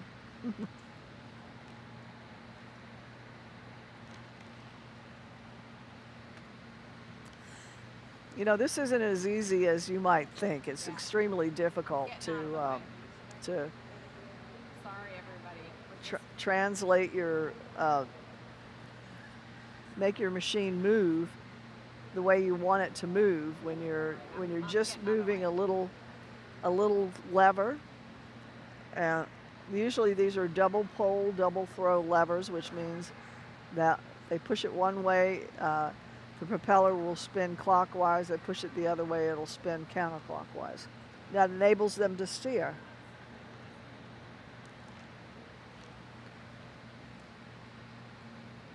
Just by using, you know, right or left, or reverse or forward. So this is so bizarre. So I can hear myself talking out for this, and then I hear it coming through the screen. It's too much sometimes. Mark is like, we are totally marking with you. So it looks like the Techno Tigers from Metter High School are. I'm not. I think they're attempting to go for the plastic bucker liner. Yes. Right, but when I talk here, that camera is picking up my voice. So then when it comes back around, right, through the, why am I hearing? You won't hear an echo. You'll just hear. So I'm not sure if they've abandoned one task and are moving on to the other, but it looks like they are approaching the ghost net. And if they go after the ghost net, they have to remove a pin at the top that releases the tether of the net to the bottom, and then they can snag the net and bring it to the pool side. So now it looks like they may have abandoned that and are going for the plastic at the surface. You can see on the upper right corner of the screen that there looks like they've gone under the enclosure and that they might be trying to attempt to get some plastic, remove plastic. And this is a scenario that is really important to, oh nope, they've got a liner to go back in the bucket. So this is a plastic removal system that's used a lot at marinas, and that what they're trying to do is to replace the liner into the bucket. Looks like they accomplished that. Very good. Outstanding.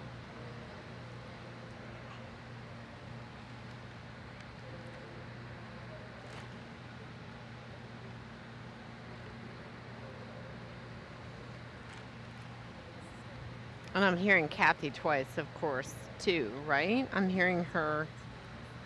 Why am I hearing her twice through my headphones? And so why plastic is so important, why we pay attention to plastic, is because that it's very, it is very harmful to aquatic animals, to marine animals, and not only that, but it also leaches out into the water system. You know, we have, we don't really talk about it, but there's a lot of estrogen mimics that come out of plastics that can really be exceedingly harmful to marine mammals and to endangered species in particular, because we know that estrogen mimics interfere with the reproductive cycles of animals and humans too. We just don't talk about it all that much.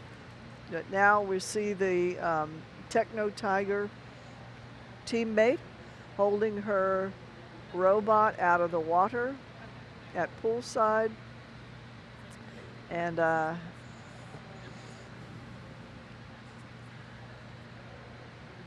it looks like the Techno Tigers are out of the water, and it also looks like our scout team, the Riptide Robotics.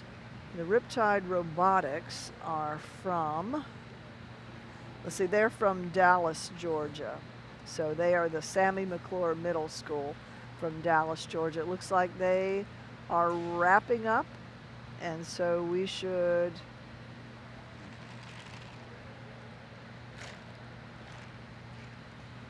looks like we've got one more team to go with the at the scout station, and that would be the Carrollton Aquatics. It looks like I see them on deck. That's cute. They've got a little wagon pulling their machine in a wagon. That's cute. Okay, they will be coming on deck in a moment, and I assume that we need to do a little cleaning on the station.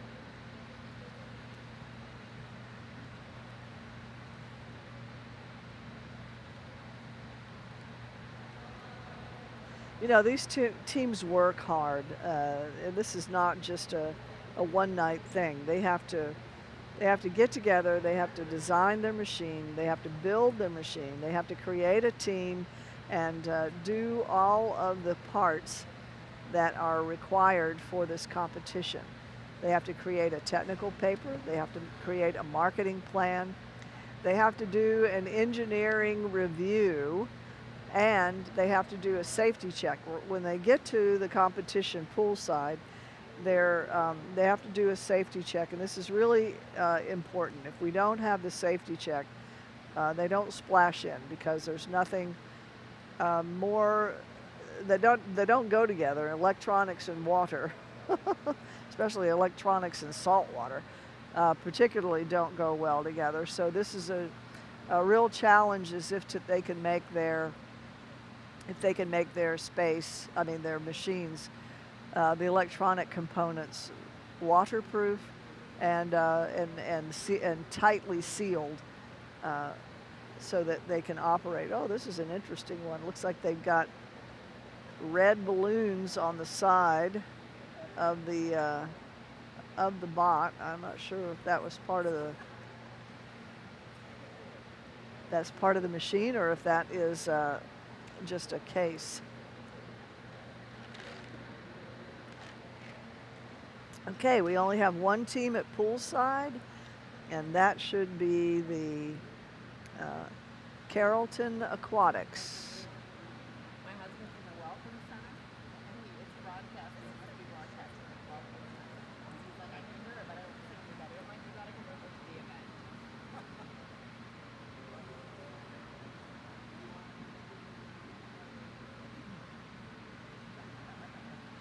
I can't read their shirts. a portal from the welcome space to the event, Oh, right? that's right. That's right. When you first, okay, we tell me. You have to go in the right portal. You have to go in the event portal. If you just go into the auditorium, it won't work. When you first entered the Welcome Center, you should have seen an event portal to take you to the event.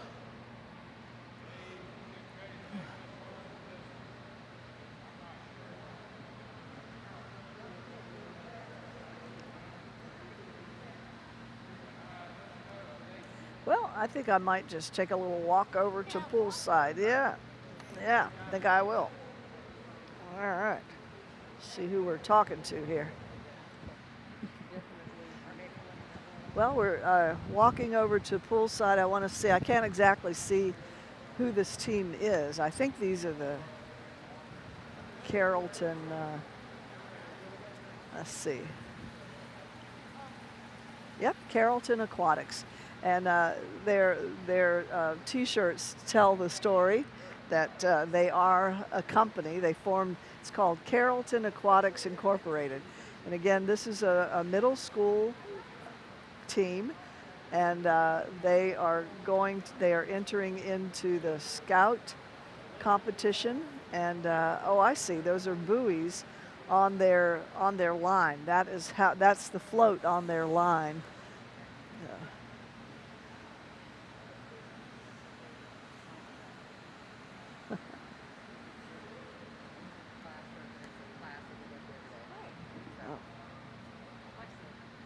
Okay.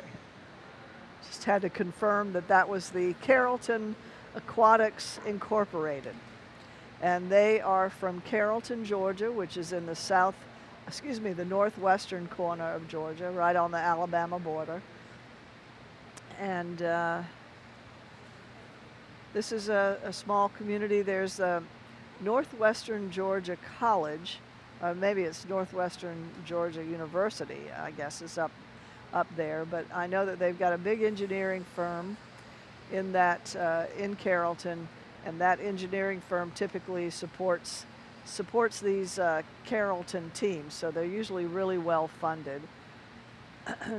This is a small group, though. Normally, with the Carrollton school, we usually have, you know, at least a dozen. This is only like 4 kids that's in this particular team. Looks like we are back with the Metter High School. Is looking like they are back in the water as well, but the camera is on the scout team from Carrollton, the Carrollton Aquatics Incorporated.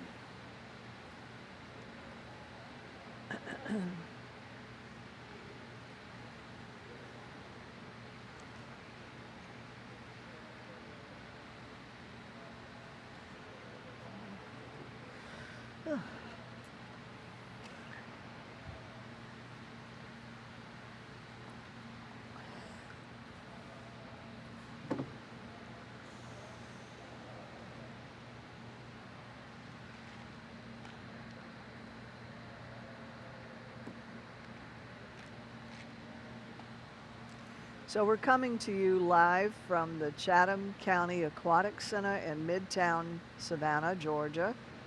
And our sponsors are Little John Family Foundation, Georgia Southern University, and NOAA Grays Reef National Marine Sanctuary. This is the Grays Reef Foundation Southeast Regional Mate ROV competition. And let's see if I can remember. We started this competition in 2004, but we didn't join MATE until 2005. So here it is, 2021, and we've been rocking on ever since, except last year, 2020, was the only year that we did not have a competition, and that was for obvious reasons with COVID. So we're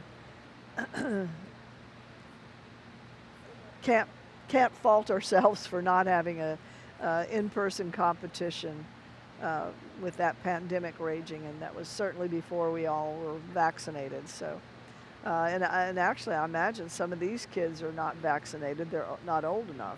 The state of Georgia, we've opened it up to 16-year-olds and older, and pretty soon we'll be opening it up to 12 years old and older. So.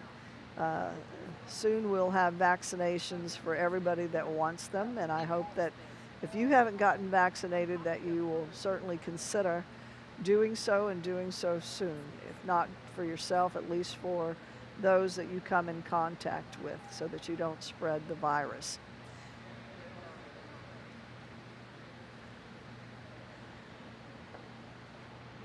So we're still trying to set up at the, looks like our Metter High School team is, not sure what she's fishing around in the water for, but there, she's out of the water now. And we have a tender at the pool side working the tether so that doesn't get tangled up. That's always a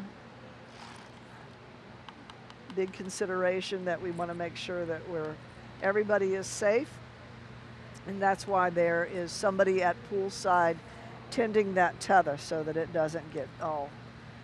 So Kathy, this is so up. cool. I've been in alt space, and I'm talking with a former competitor on the Fish Logic ROV team. She and I are conversing. Oh, Our nice. avatars are conversing or texting back and forth in alt space. So Nice. this is, yeah, pretty cool. This is what it's all about, right? This is one of the reasons why we created the Mate ROV competition VR world in alt space, so we could have this interaction. I mean, she's in Taiwan right now. Was going to be a mentor for her team, Fish Logic. Of course, COVID hit. She's studying in Taiwan now. and likely not going to make it to the World Championship, although she's absolutely invited to Yeah. come, and I would love to have her as a judge. But she and I are conversing, texting in alt space, having that interaction and reconnecting. And so this is a great Cool. example Yeah. of one of the reasons why we created this. So I'm really appreciative of Series finding me over here in alt space and talking back and forth with me. This has been Wonderful. really cool, unique.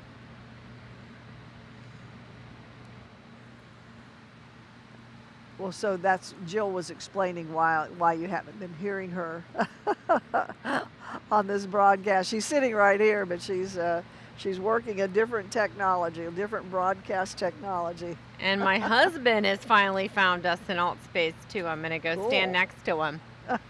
Here he is. He's looking good in his Hawaiian shirt. I think I'm still flying. I just hopped over him. I'm gonna disable flight.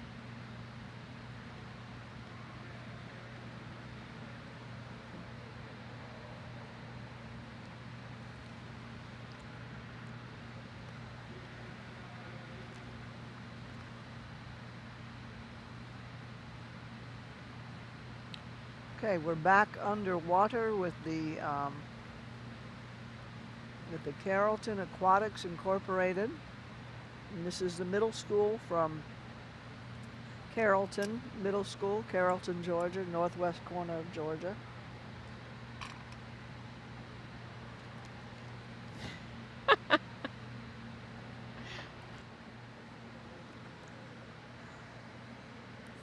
So Mark texted me. He's like, I thought he was a cooker. I was not the boot him.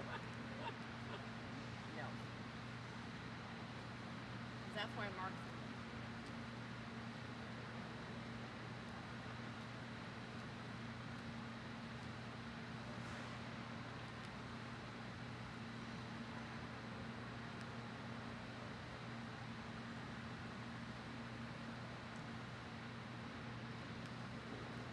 I'm gonna disable flight. So it looks like the ROV is, I'm not sure what they're going after at this point. They have several options of missions to perform. Uh, I'm just checking it out. looks like the tether may be wrapped around the ROV a little bit. There we go.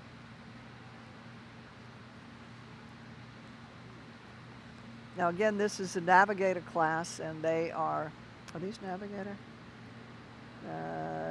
Yep, they're navigator. So they are operating their ROV just by looking at the screen. The students that are at the pool side are not allowed to communicate, give direction to the students at the control. So.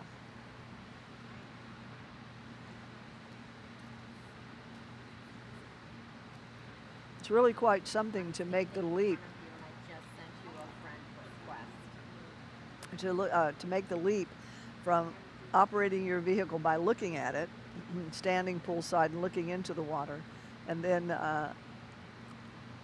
sitting with your back to the pool and just completely looking at your screen and looking what your camera, your ROV camera, is seeing. So again, ROV means remotely operated vehicle. So there is a tether from the machine to a power source, and then from the power source to the control. So it's there's a lot of fuses. There's several places where fuses go into that connection line, so that we don't have people electrocuting themselves, and that we don't damage the machine or damage the battery as well. So it's safety is high priority. If your machine does not pass the safety inspection, then you cannot splash down.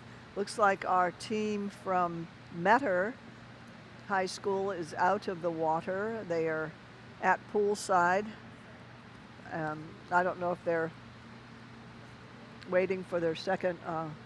Okay. You have the camera control.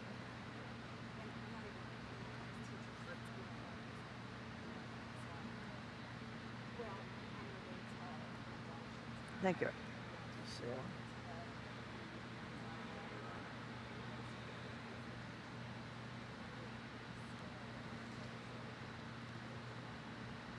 okay, that's the. All right. No. There. There we go. Okay, looks like they're back in action. And this is the Carrollton Aquatic Incorporated. Up. They made it up, back up to the top.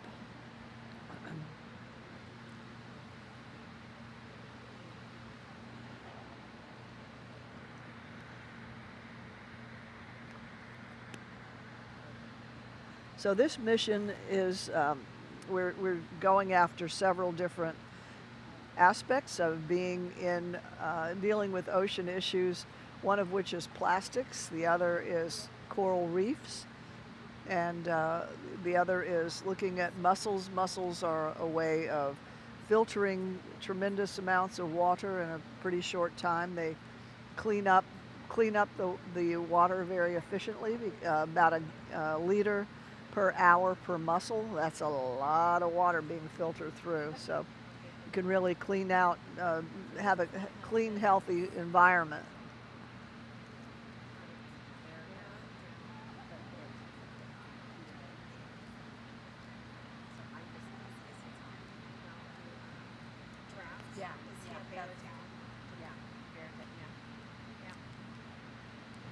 So Kathy, not only was I talking to a former competitor in alt space, which is really cool, but my husband's in alt space, so we're having a conversation. Well, how hello. bizarre is that? How bizarre. Really, Addison. Oh, Addison is up. Our daughter's up. Well, bring her in. I know it is okay. It is 3 hours. Yeah. Behind in California, so but it's almost noon. Come on, girl. It's a weekend. She's 13, so 13. They sleep a lot. Yeah, this is what it is. This is what it is. I'm missing her. I'm missing my hubby too. Although I'm in alt space with him, standing right next to him. How bizarre is that?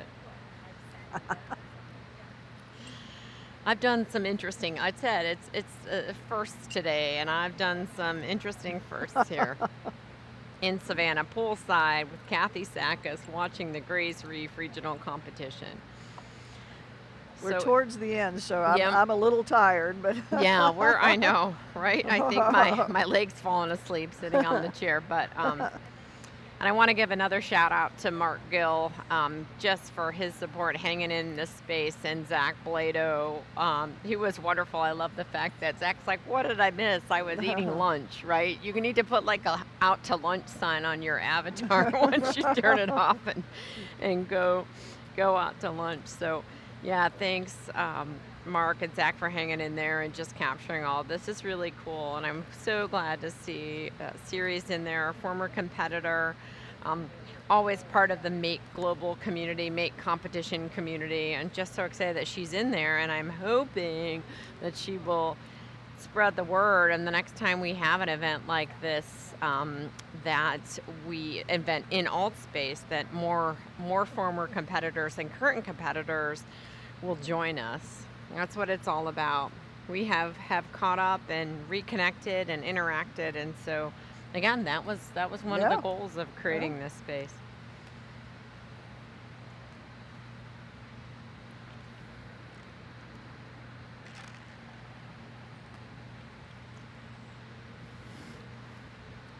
Well, so far this again is the Carrollton Aquatics Incorporated, and so far I haven't seen them grab anything yet. I think they're just still trying to get their chops down as far as being able to maneuver, and I'm not seeing what they have to grab with or pick up.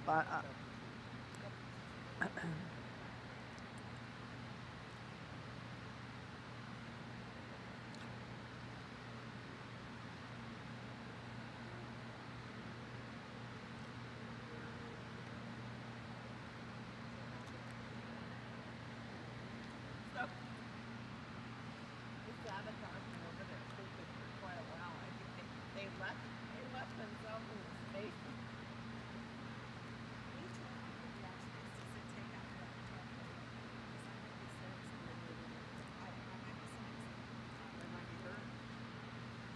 Oh, they got something.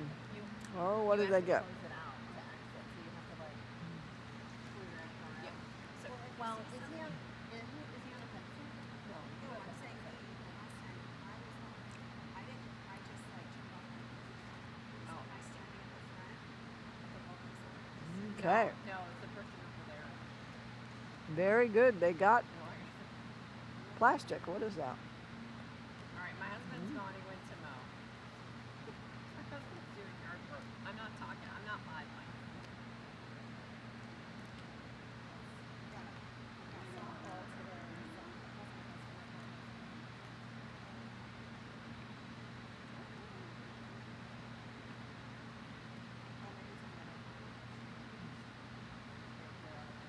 Okay, Carrollton Aquatics Incorporated ROV is back down on the bottom of the pool. Looks like they're going for I'm not sure what that is.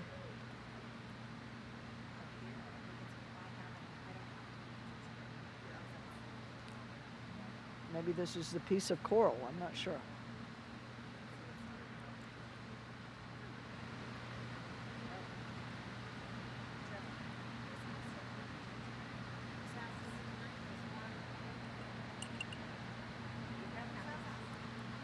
No. Huh? Kathy, where's the soiree tonight? Whose house? One of your trustees? Oh, it's Susie Williams' house, and it's Say the address. oh, I was getting ready to, yeah. Yeah. 6 o'clock. Yeah. It was going to be at 5, but there's a live play going on next door. Yeah. Yeah.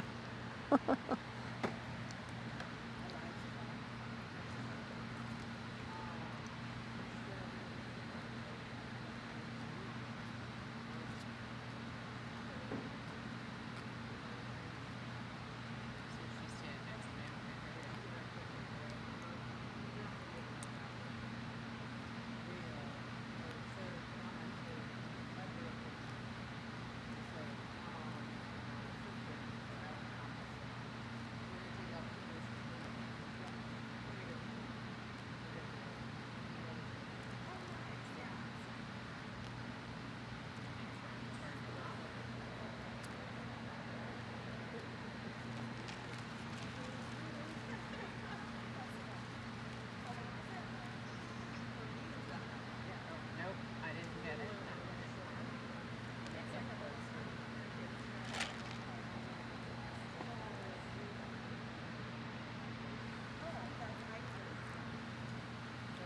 Okay, looks like they're now going to the barrel to take a sample. There's me and Sirius, our selfie.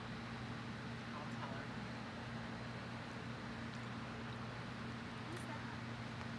This woman right here is a former competitor from Fish Lock. Remember Fish Lock? Logic from Macau. And so she had graduated but was going to mentor the team, but with COVID, Mark was studying in Taiwan. So yeah, I just tell her. And yeah, we had like this whole back and forth.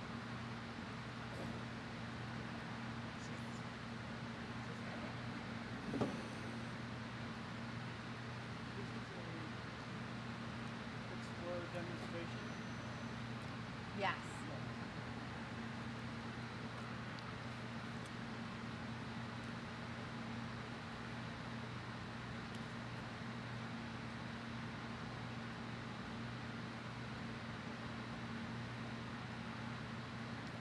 You know, the more you watch these students maneuvering their ROVs, you realize how really tricky this is. This is not, you don't just go right to it, even though there's no noticeable current, you still create your own current just with the propellers. You know, it influences the water.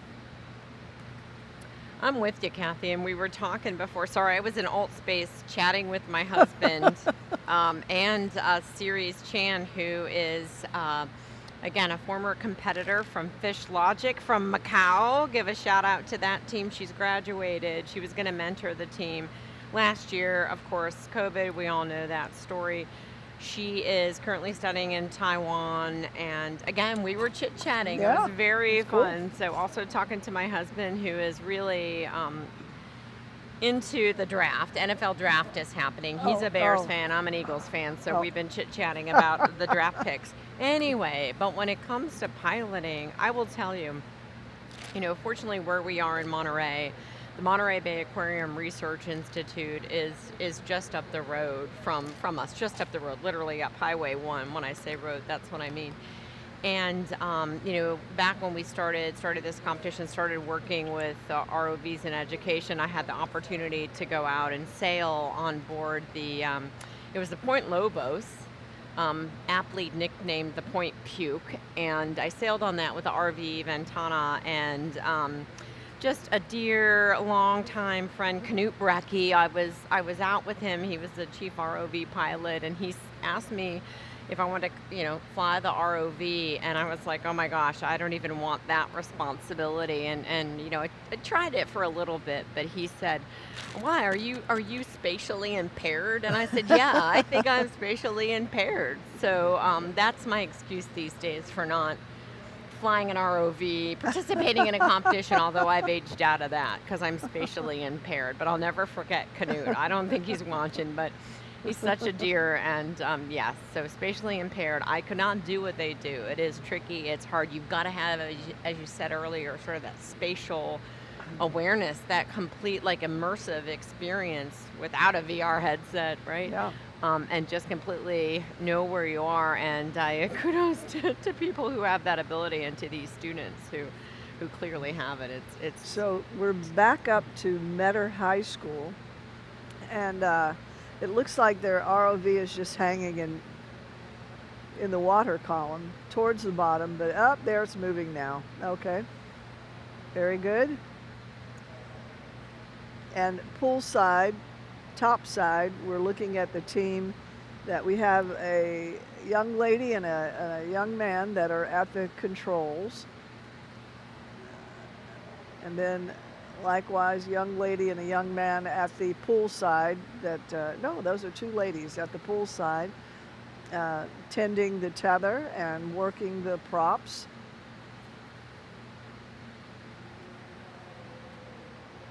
And this competition is coming to you from Savannah, Georgia, Midtown Savannah, Georgia.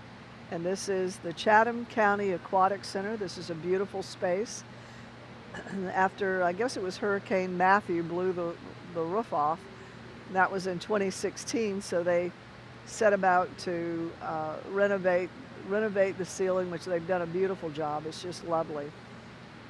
The acoustics are good, and with not so many people in here, you can actually hear each other.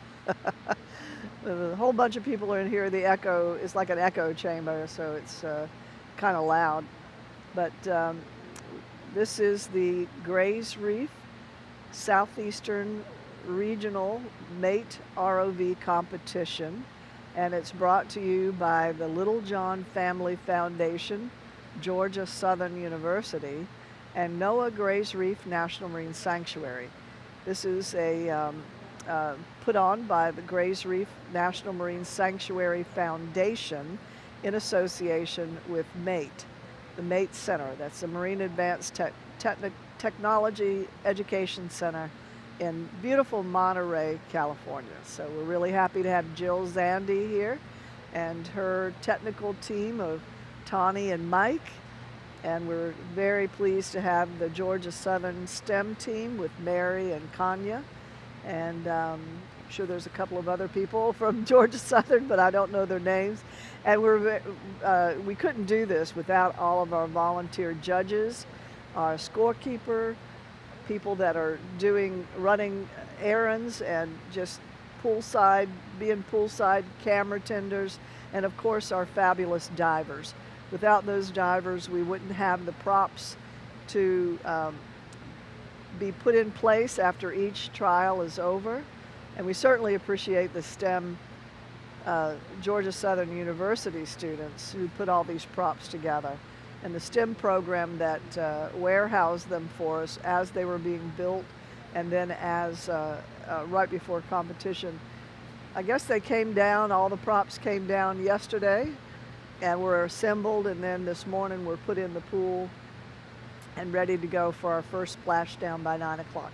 Although I think we were a little later than 9 o'clock.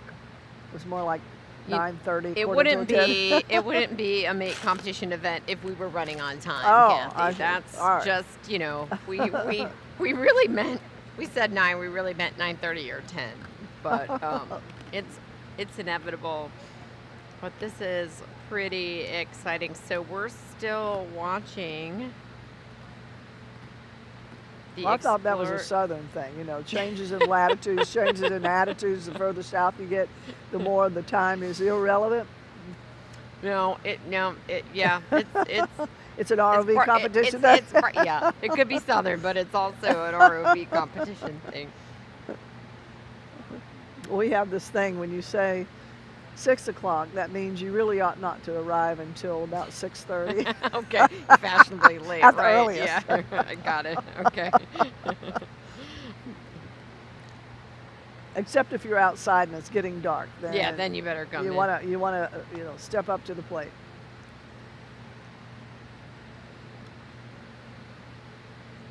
Okay, we are back underwater with our Metter High School team, and Metter is right up the road. Well, it's northwest of Savannah, up I-16, Highway I-16, Interstate 16, about 1.5 hours from Savannah. So this team is pretty close. And it looks like we are working on getting the liner back into the bucket. Looks like they may have delivered a piece out of the plastic bucket and are getting ready to replace it with a new piece. Yeah. Okay. ROV's going back down to depth. And you know, it's really tricky to make your machine go to neutral buoyancy. And the way you do that is you have to put floats on the top and weights on the bottom. But when it's at the surface, it has to rest just at the surface. The top of your machine needs to rest just at the surface, at or below the surface.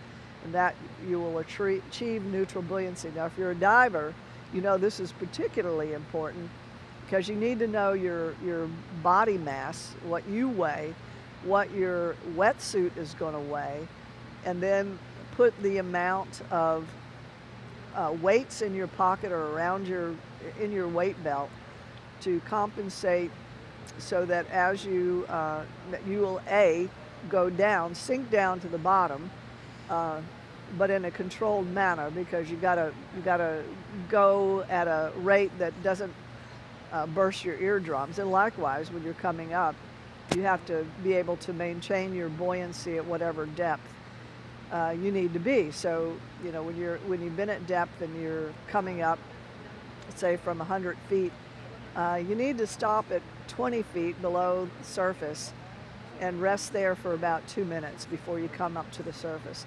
And that way it allows all the nitrogen to come out of your tissues so that you don't get the bends. This is very important. It's very important to know the physics of diving and to know your body, your physiology, so that you don't injure yourself. I was an aquanaut and I stayed underwater for 9 days. I didn't come above 75 feet, but I was diving to 130 feet for 8 hours every day, 4 hours in the morning, 4 hours in the afternoon. And I wore an 8mm wetsuit, even though I was in the Florida Keys in September, so the water temperature was about 86 degrees. But I want to tell you that when you are at depth, and we were saturated at 2.5 atmosphere, you know, when you're at the surface, you're at 1 atmosphere. Well, I was at 2.5 atmospheres of pressure for 9 full days, and my wetsuit went flat. It was weird. The 8 millimeter just went to like 2. It went to nothing. It was like God. tissue paper, and I was so cold. I just never really got warm because it lost its insulation properties. So I didn't figure on that one, but. You were just rubbing it in that you were down there, Kathy. I'm so envious. You know, one of our competition teams, Stockbridge High School from Stockbridge, Michigan, they've spent some time in the Aquarius Oh, cool. underwater habitat fairly recently. And so one of the things that they are working on for next time, if and when they're able to go, I should say when, right? We've got to get through all this, and I'm sure they'll have the opportunity, is they're actually working on the ability to pilot an ROV while they're sitting inside, Nice. right? Nice. The wonderful habitat, being able to pilot an ROV that's hanging out outside, and so, you know, That's cool. Yeah, I'm hopeful that they're able to accomplish that, and then more so give the opportunity for students back at home in Stockbridge to, via telepresence, via a web browser, pilot the ROV that's in the Florida Keys outside of the Aquarius underwater habitat from Stockbridge, Michigan. So fantastic technology. I still like can't fathom it all, and pun intended, and trying to get my brain wrapped around it, but it's pretty incredible. Well, what a great experience that'll be. Mm-hmm. Well, let's see. It looks like we are all ROVs are out of the water. So now we're looking at poolside. We're looking at the Carrollton Aquatic Incorporated team. And they, again, are from Carrollton, Georgia, which is in the northwestern corner of Georgia, right on the Alabama border. And this is a very small team. This is one of the smallest teams I've seen from Carrollton. This is only 4 members, and or is it 5? 1, 2, 5 members, and normally these teams are, you know, dozens on the same team. So it's really wonderful that the Carrollton community really supports their teams, and they usually come well-funded, well-equipped. And they've got several levels Yeah. too, right? It's not just one ranger, one scout, or one navigator. So that just shows the succession, right, or the progression, really. And that's the intention of the mate competition, to provide that progression. So as they build their knowledge and skills, and just really get it engaged and just totally immersed. Another pun intended. There the we puns go. are coming Oh, out, man. Kathy. It's late getting in the day. late in the day.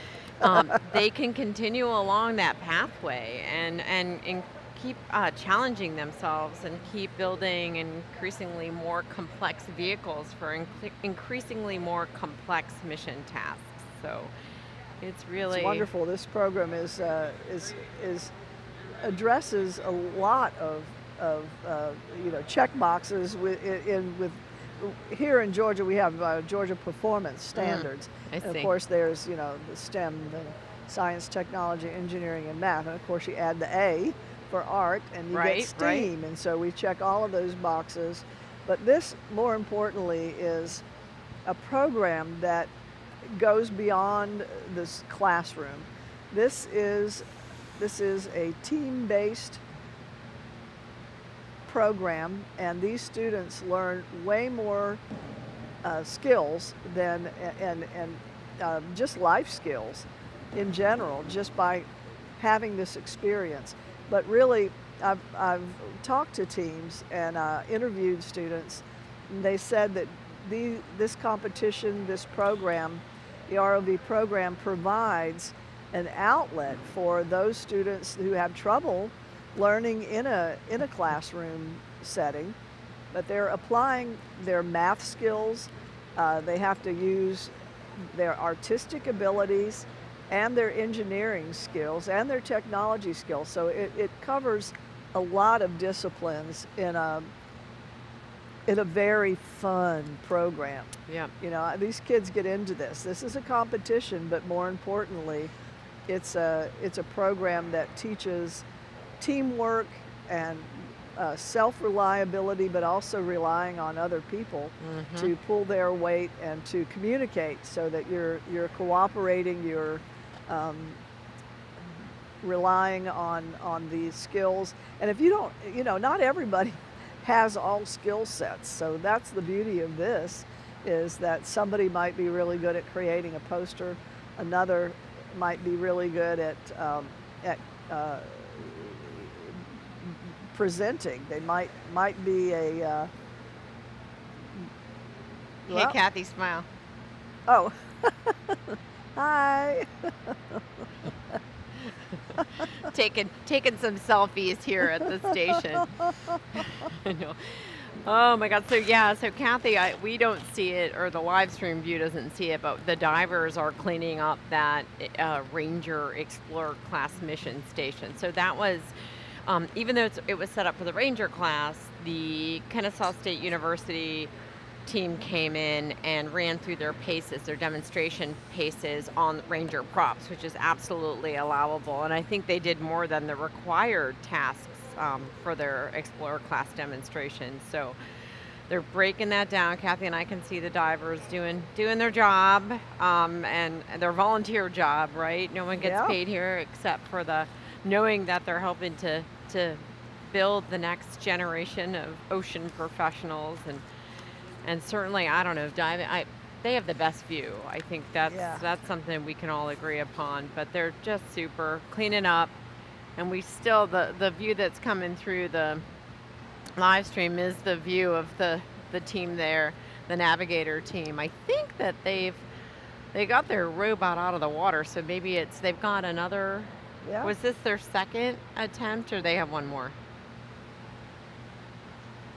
Well, it looks like it might be time to wrap up our broadcast. Yeah, I'm trying to see if they're cleaning up. But so I'm looking at the C on the back of no husband. It's not for Chicago Bears, Roy Woods. It's for Carrollton. They're Carrollton. That C is not the Bears. Yeah, we're in the middle of the NFL draft here, so that's been on our mind. And husband is very excited about the Bears draft pick of Justin Fields from Ohio State. Is that the Bears? The Bears, yes. The Bears? The Bears, right? The Bears. I think they have one more. I think they might have one more as well. The divers aren't breaking down this navigator mission station. So, and where did Mike go? Did he finally get up? Yeah, okay. Poor Mike's been here the whole time. Yes, he's been working. He's been working. Been great. Yes, for sure. You get out. Okay, Miss HR, how many minute break does he get? He's a volunteer though. I know, right? Exactly. I know, right? I know. We were here yesterday. Mike is just so, methodical and patient and working through the paces. But they had to get the full facility had to kick us out at 8:15 because we were still here. Well, I would like to. Yeah, Tawny, who, we've got teenage girls, and the gals who were locking up the pool were teenage gals, and we were thinking, it's Friday night, Mike, come on, let these girls go. Let these young ladies go. So tomorrow at 1 p.m. we'll be broadcasting via Zoom, and to do our awards ceremony, and so we will. I guess the teams won't know until tomorrow who won. They have to tune in to the awards ceremony to find out who walks away with the championship for the Scout class, the Navigator class, and the Ranger class. And whoever won the Ranger class will then move on to the World Championship this August 5 through 7 in Eastman, Tennessee, and we will. That will be the Mate World Championship ROV contest. So it's wonderful to see all these teams in person this year. While we didn't have a competition last year because of COVID-19, and it's really wonderful to see them demonstrating how their hard work and skills have paid off. They really did a good job, but it'll be interesting to see who walks away with the trophies once all the scores have been tallied. And again, They're being tallied on their, being rated on their engineering presentation, marketing posters, and technical reports, as well as their in-pool trials. And they were given 2 trials in the pool, and whichever trial had the highest score is what they'll be what'll count towards their total count. Anyway, all these scores are going to be tallied prior to the ceremony. That'll take place at 1 p.m. tomorrow on Zoom, and you can find the Zoom link at our graysreeffoundation.org. So that's again Grays Reef, Grays Reef, REEF Foundation, FOUNDATION.org, Grays Reef Foundation.org. And if you'll look up, you can also look up our social media feed at Grays Reef, NMSF. That's Grays space Reef space NMSF, National Marine Sanctuary. And we really appreciate you tuning in. And you know, what a wonderful competition. We hope that you'll, if you can't go to the competition live in Eastman, Tennessee this summer, August 5 through 7, we hope you'll tune in via Zoom and see all of these international teams. There may be as many as 70 teams coming from all different parts of the world, every continent, I guess, except Antarctica, right? You know, we actually we won't have teams from Australia this year, but we will in 2022. Wow, that's I know. terrific. My band. So I think Kathy's got a nice little piece of tape, or do you have a Band-Aid too? So holding our mics in, we didn't have any first aid tape, so I had a little Band-Aid. Yeah. Kathy has a little Band-Aid. It fell off, so it's getting to be the end of the day, right? Once the Band-Aid falls off, holding your mic in place, it's the end of the day. Time to quit. Again, I have an utmost respect for Rick Rupan, talking nonstop for 3 days with the help of Patrick Rowe, who, if you know, love you, Patrick, but Patrick can talk for 3 days straight.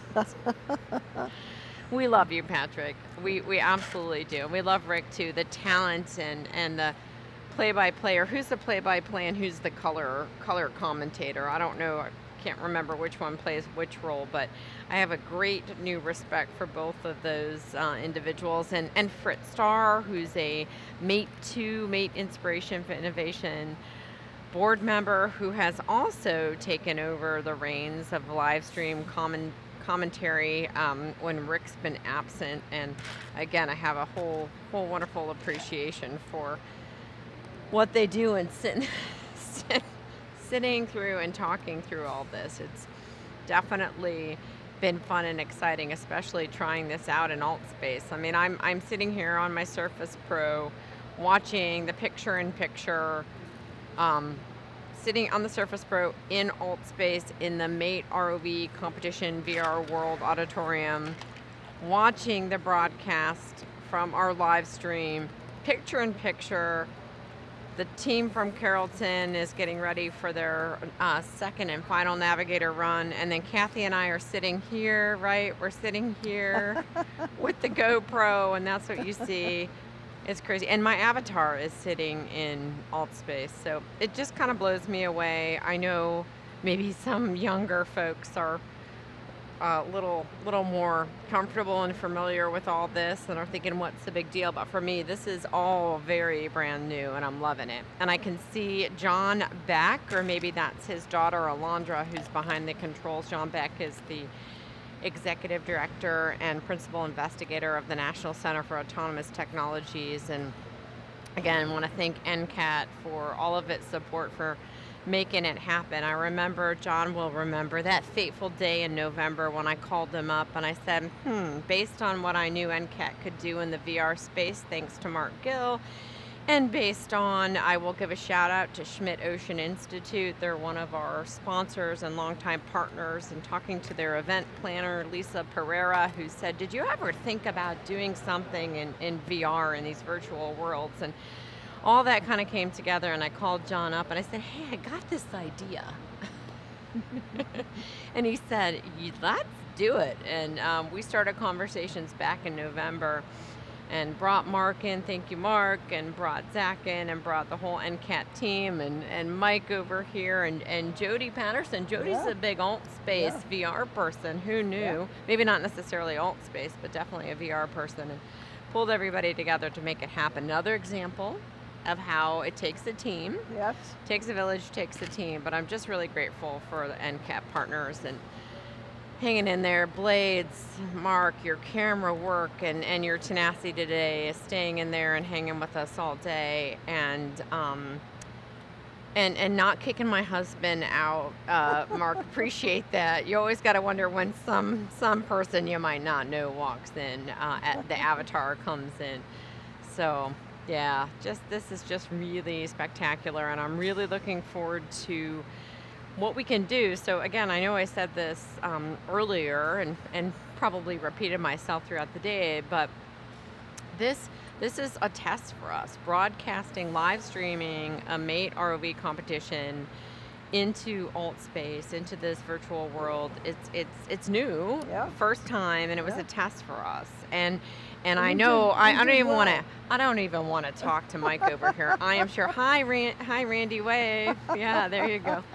I don't even want. I know Mike's brain is just going about ideas and fun ideas that we can do at the World Championship, because the idea is that we are going to broadcast the live stream from the World Championship in alt space, in the auditorium, in the pool. Does everybody know that we have a pool in alt space, and you should take a dip? You can literally take a dip in the alt space mate ROV competition pool. That's the one time that we will allow people to fall into the Yeah, pool, Kathy, or okay. dive. You can dive off the high dive into the pool.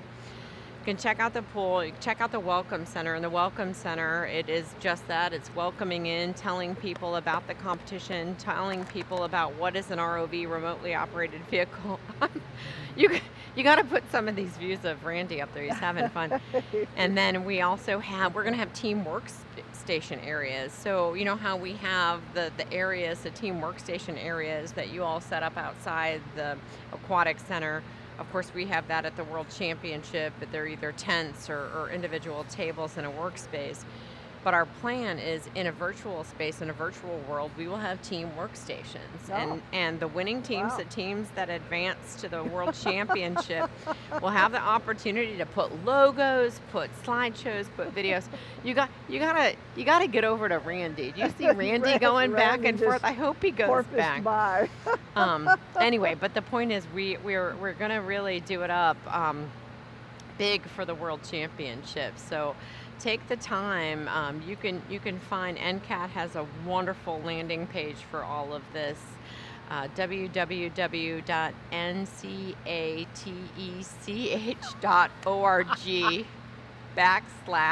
/ or / whatever direction that slash is going. Mate, MATE - virtual, VIRTUAL, and that's a great landing page, and will give you access to all these other event spaces. You've seen that URL. I think Mike's probably going to add it to a slide. He'll pop up here. You've seen that URL in messaging and in various spots, but I just wanted to say it again, and that will be. It's a great resource page. Again, shout out to Chelsea Blado, who put that together and put the onboarding resources for getting people set up in alt space, either with a VR headset, and we said it before, we'll say it again, you don't need a VR headset to get into alt space. You could download it and interact in the 2D client using your keyboard and mouse. That's what I'm doing right now. Has great information on how to do that, and then links, jump off points for all of these different worlds that really make up the Mate universe. If you think about it, it's a VR universe with all these different worlds that are part of it. And so we want to encourage people to explore, to jump into this. The worlds will be there. You can jump in anytime.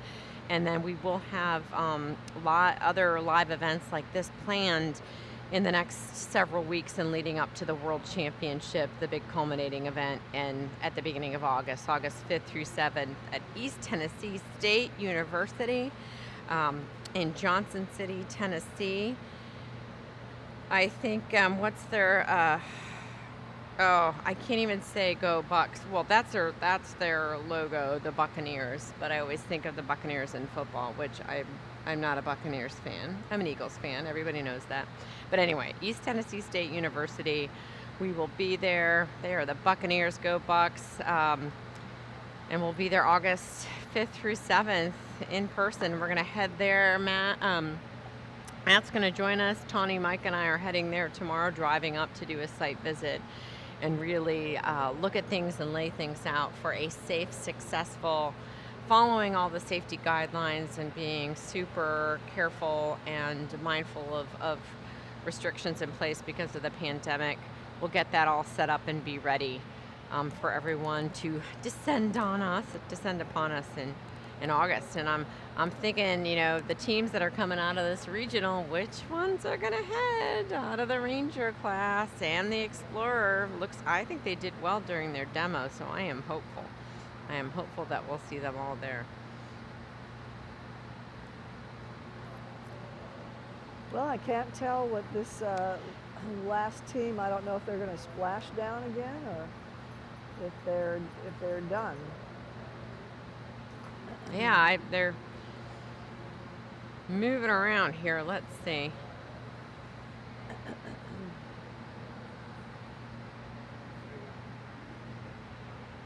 Oh, there you go. Oh, thank you, Mike Pesavento, pulling up. That is the fantastic landing page that NCAT put together. Chelsea Blado, help of Zach and Mark, and really the whole team put together as a landing place, a bouncing off place for the MATE ROV competition VR world. You can see the links to the various, again, worlds within our universe. Today's event, and then this is fantastic, these onboarding instructions, again, not just specific to the VR headset, but just helping you get set up in alt space. So definitely something new and different, but I was so excited to connect with Ceres from Fish Logic. That made me so happy. I know she's missing the camaraderie. She was saying that she was watching videos from past competition events and just missing everybody, missing the community. Oh, Mike, scroll back down to that selfie. We forgot. Oh, you switched back to. So if you go to the NCAT website that Mike just had on there, and he's going to show it again, share your avatar selfie with us. Get in the space, take a picture in any of the spaces, and share it on social media, #WaterGame. We might have a raffle coming up. We might be raffling something off for those people that put their selfies up and tag them. We may have a little, right? Yeah, we're thinking we're gonna give something away for all the people that take selfies. Yeah. So looking at Tawny, because she's gonna be like, all right, what are we ordering now to give away? All right, what do I have to put in account for? So just exciting. New stuff. I'm going to sign off because I've got to go prepare for the soiree. But it looks like we're breaking down. We are breaking down. So I just want to again remind everybody that this was the Grays Reef. This was the Grays Reef Southeast Regional MATE ROV competition coming from the Chatham County Aquatic Center in Midtown Savannah, Georgia, on the coast of beautiful Georgia coast. And our sponsors are the Little John Family Foundation, Georgia Southern University, and NOAA Grays Reef National Marine Sanctuary. We are the Grays Reef National Marine Sanctuary Foundation in partnership with MATE Center. That's the Marine Advanced Technology Center, Education Center in beautiful Monterey Bay, California. Jill Come Zandy, visit. this was wonderful. It's a real pleasure. Oh my gosh, I'm trying to hold my mic in place, Kathy, because like we said, the Band-Aids went off. They did. Mine's gone. Done. Yeah. Thank you. It's a pleasure to see Kathy again, to spend the day with her. It's been a long time since we've been together in person, but a great history, great partner, Noah, and the National Marine Sanctuary Program, National Marine Sanctuary Foundation, including yours specifically here in Grays Reef, has been a wonderful partner. So it's been a real pleasure. And thanks for taking us on this journey of first here. We are done. The Navigator team, they're breaking down. They are done. So we have we're going to call it a wrap here. Yeah, but do tune in tomorrow Yes, at 1 o'clock. thank you. For the awards ceremony, and we'll have that on Zoom. But if you just go to graysreeffoundation.org, you'll see the Zoom link there. So we really appreciate you tuning in, and we hope to see you at the World Championship August 5 through 7 in Eastman, Tennessee. Thanks all. Take care.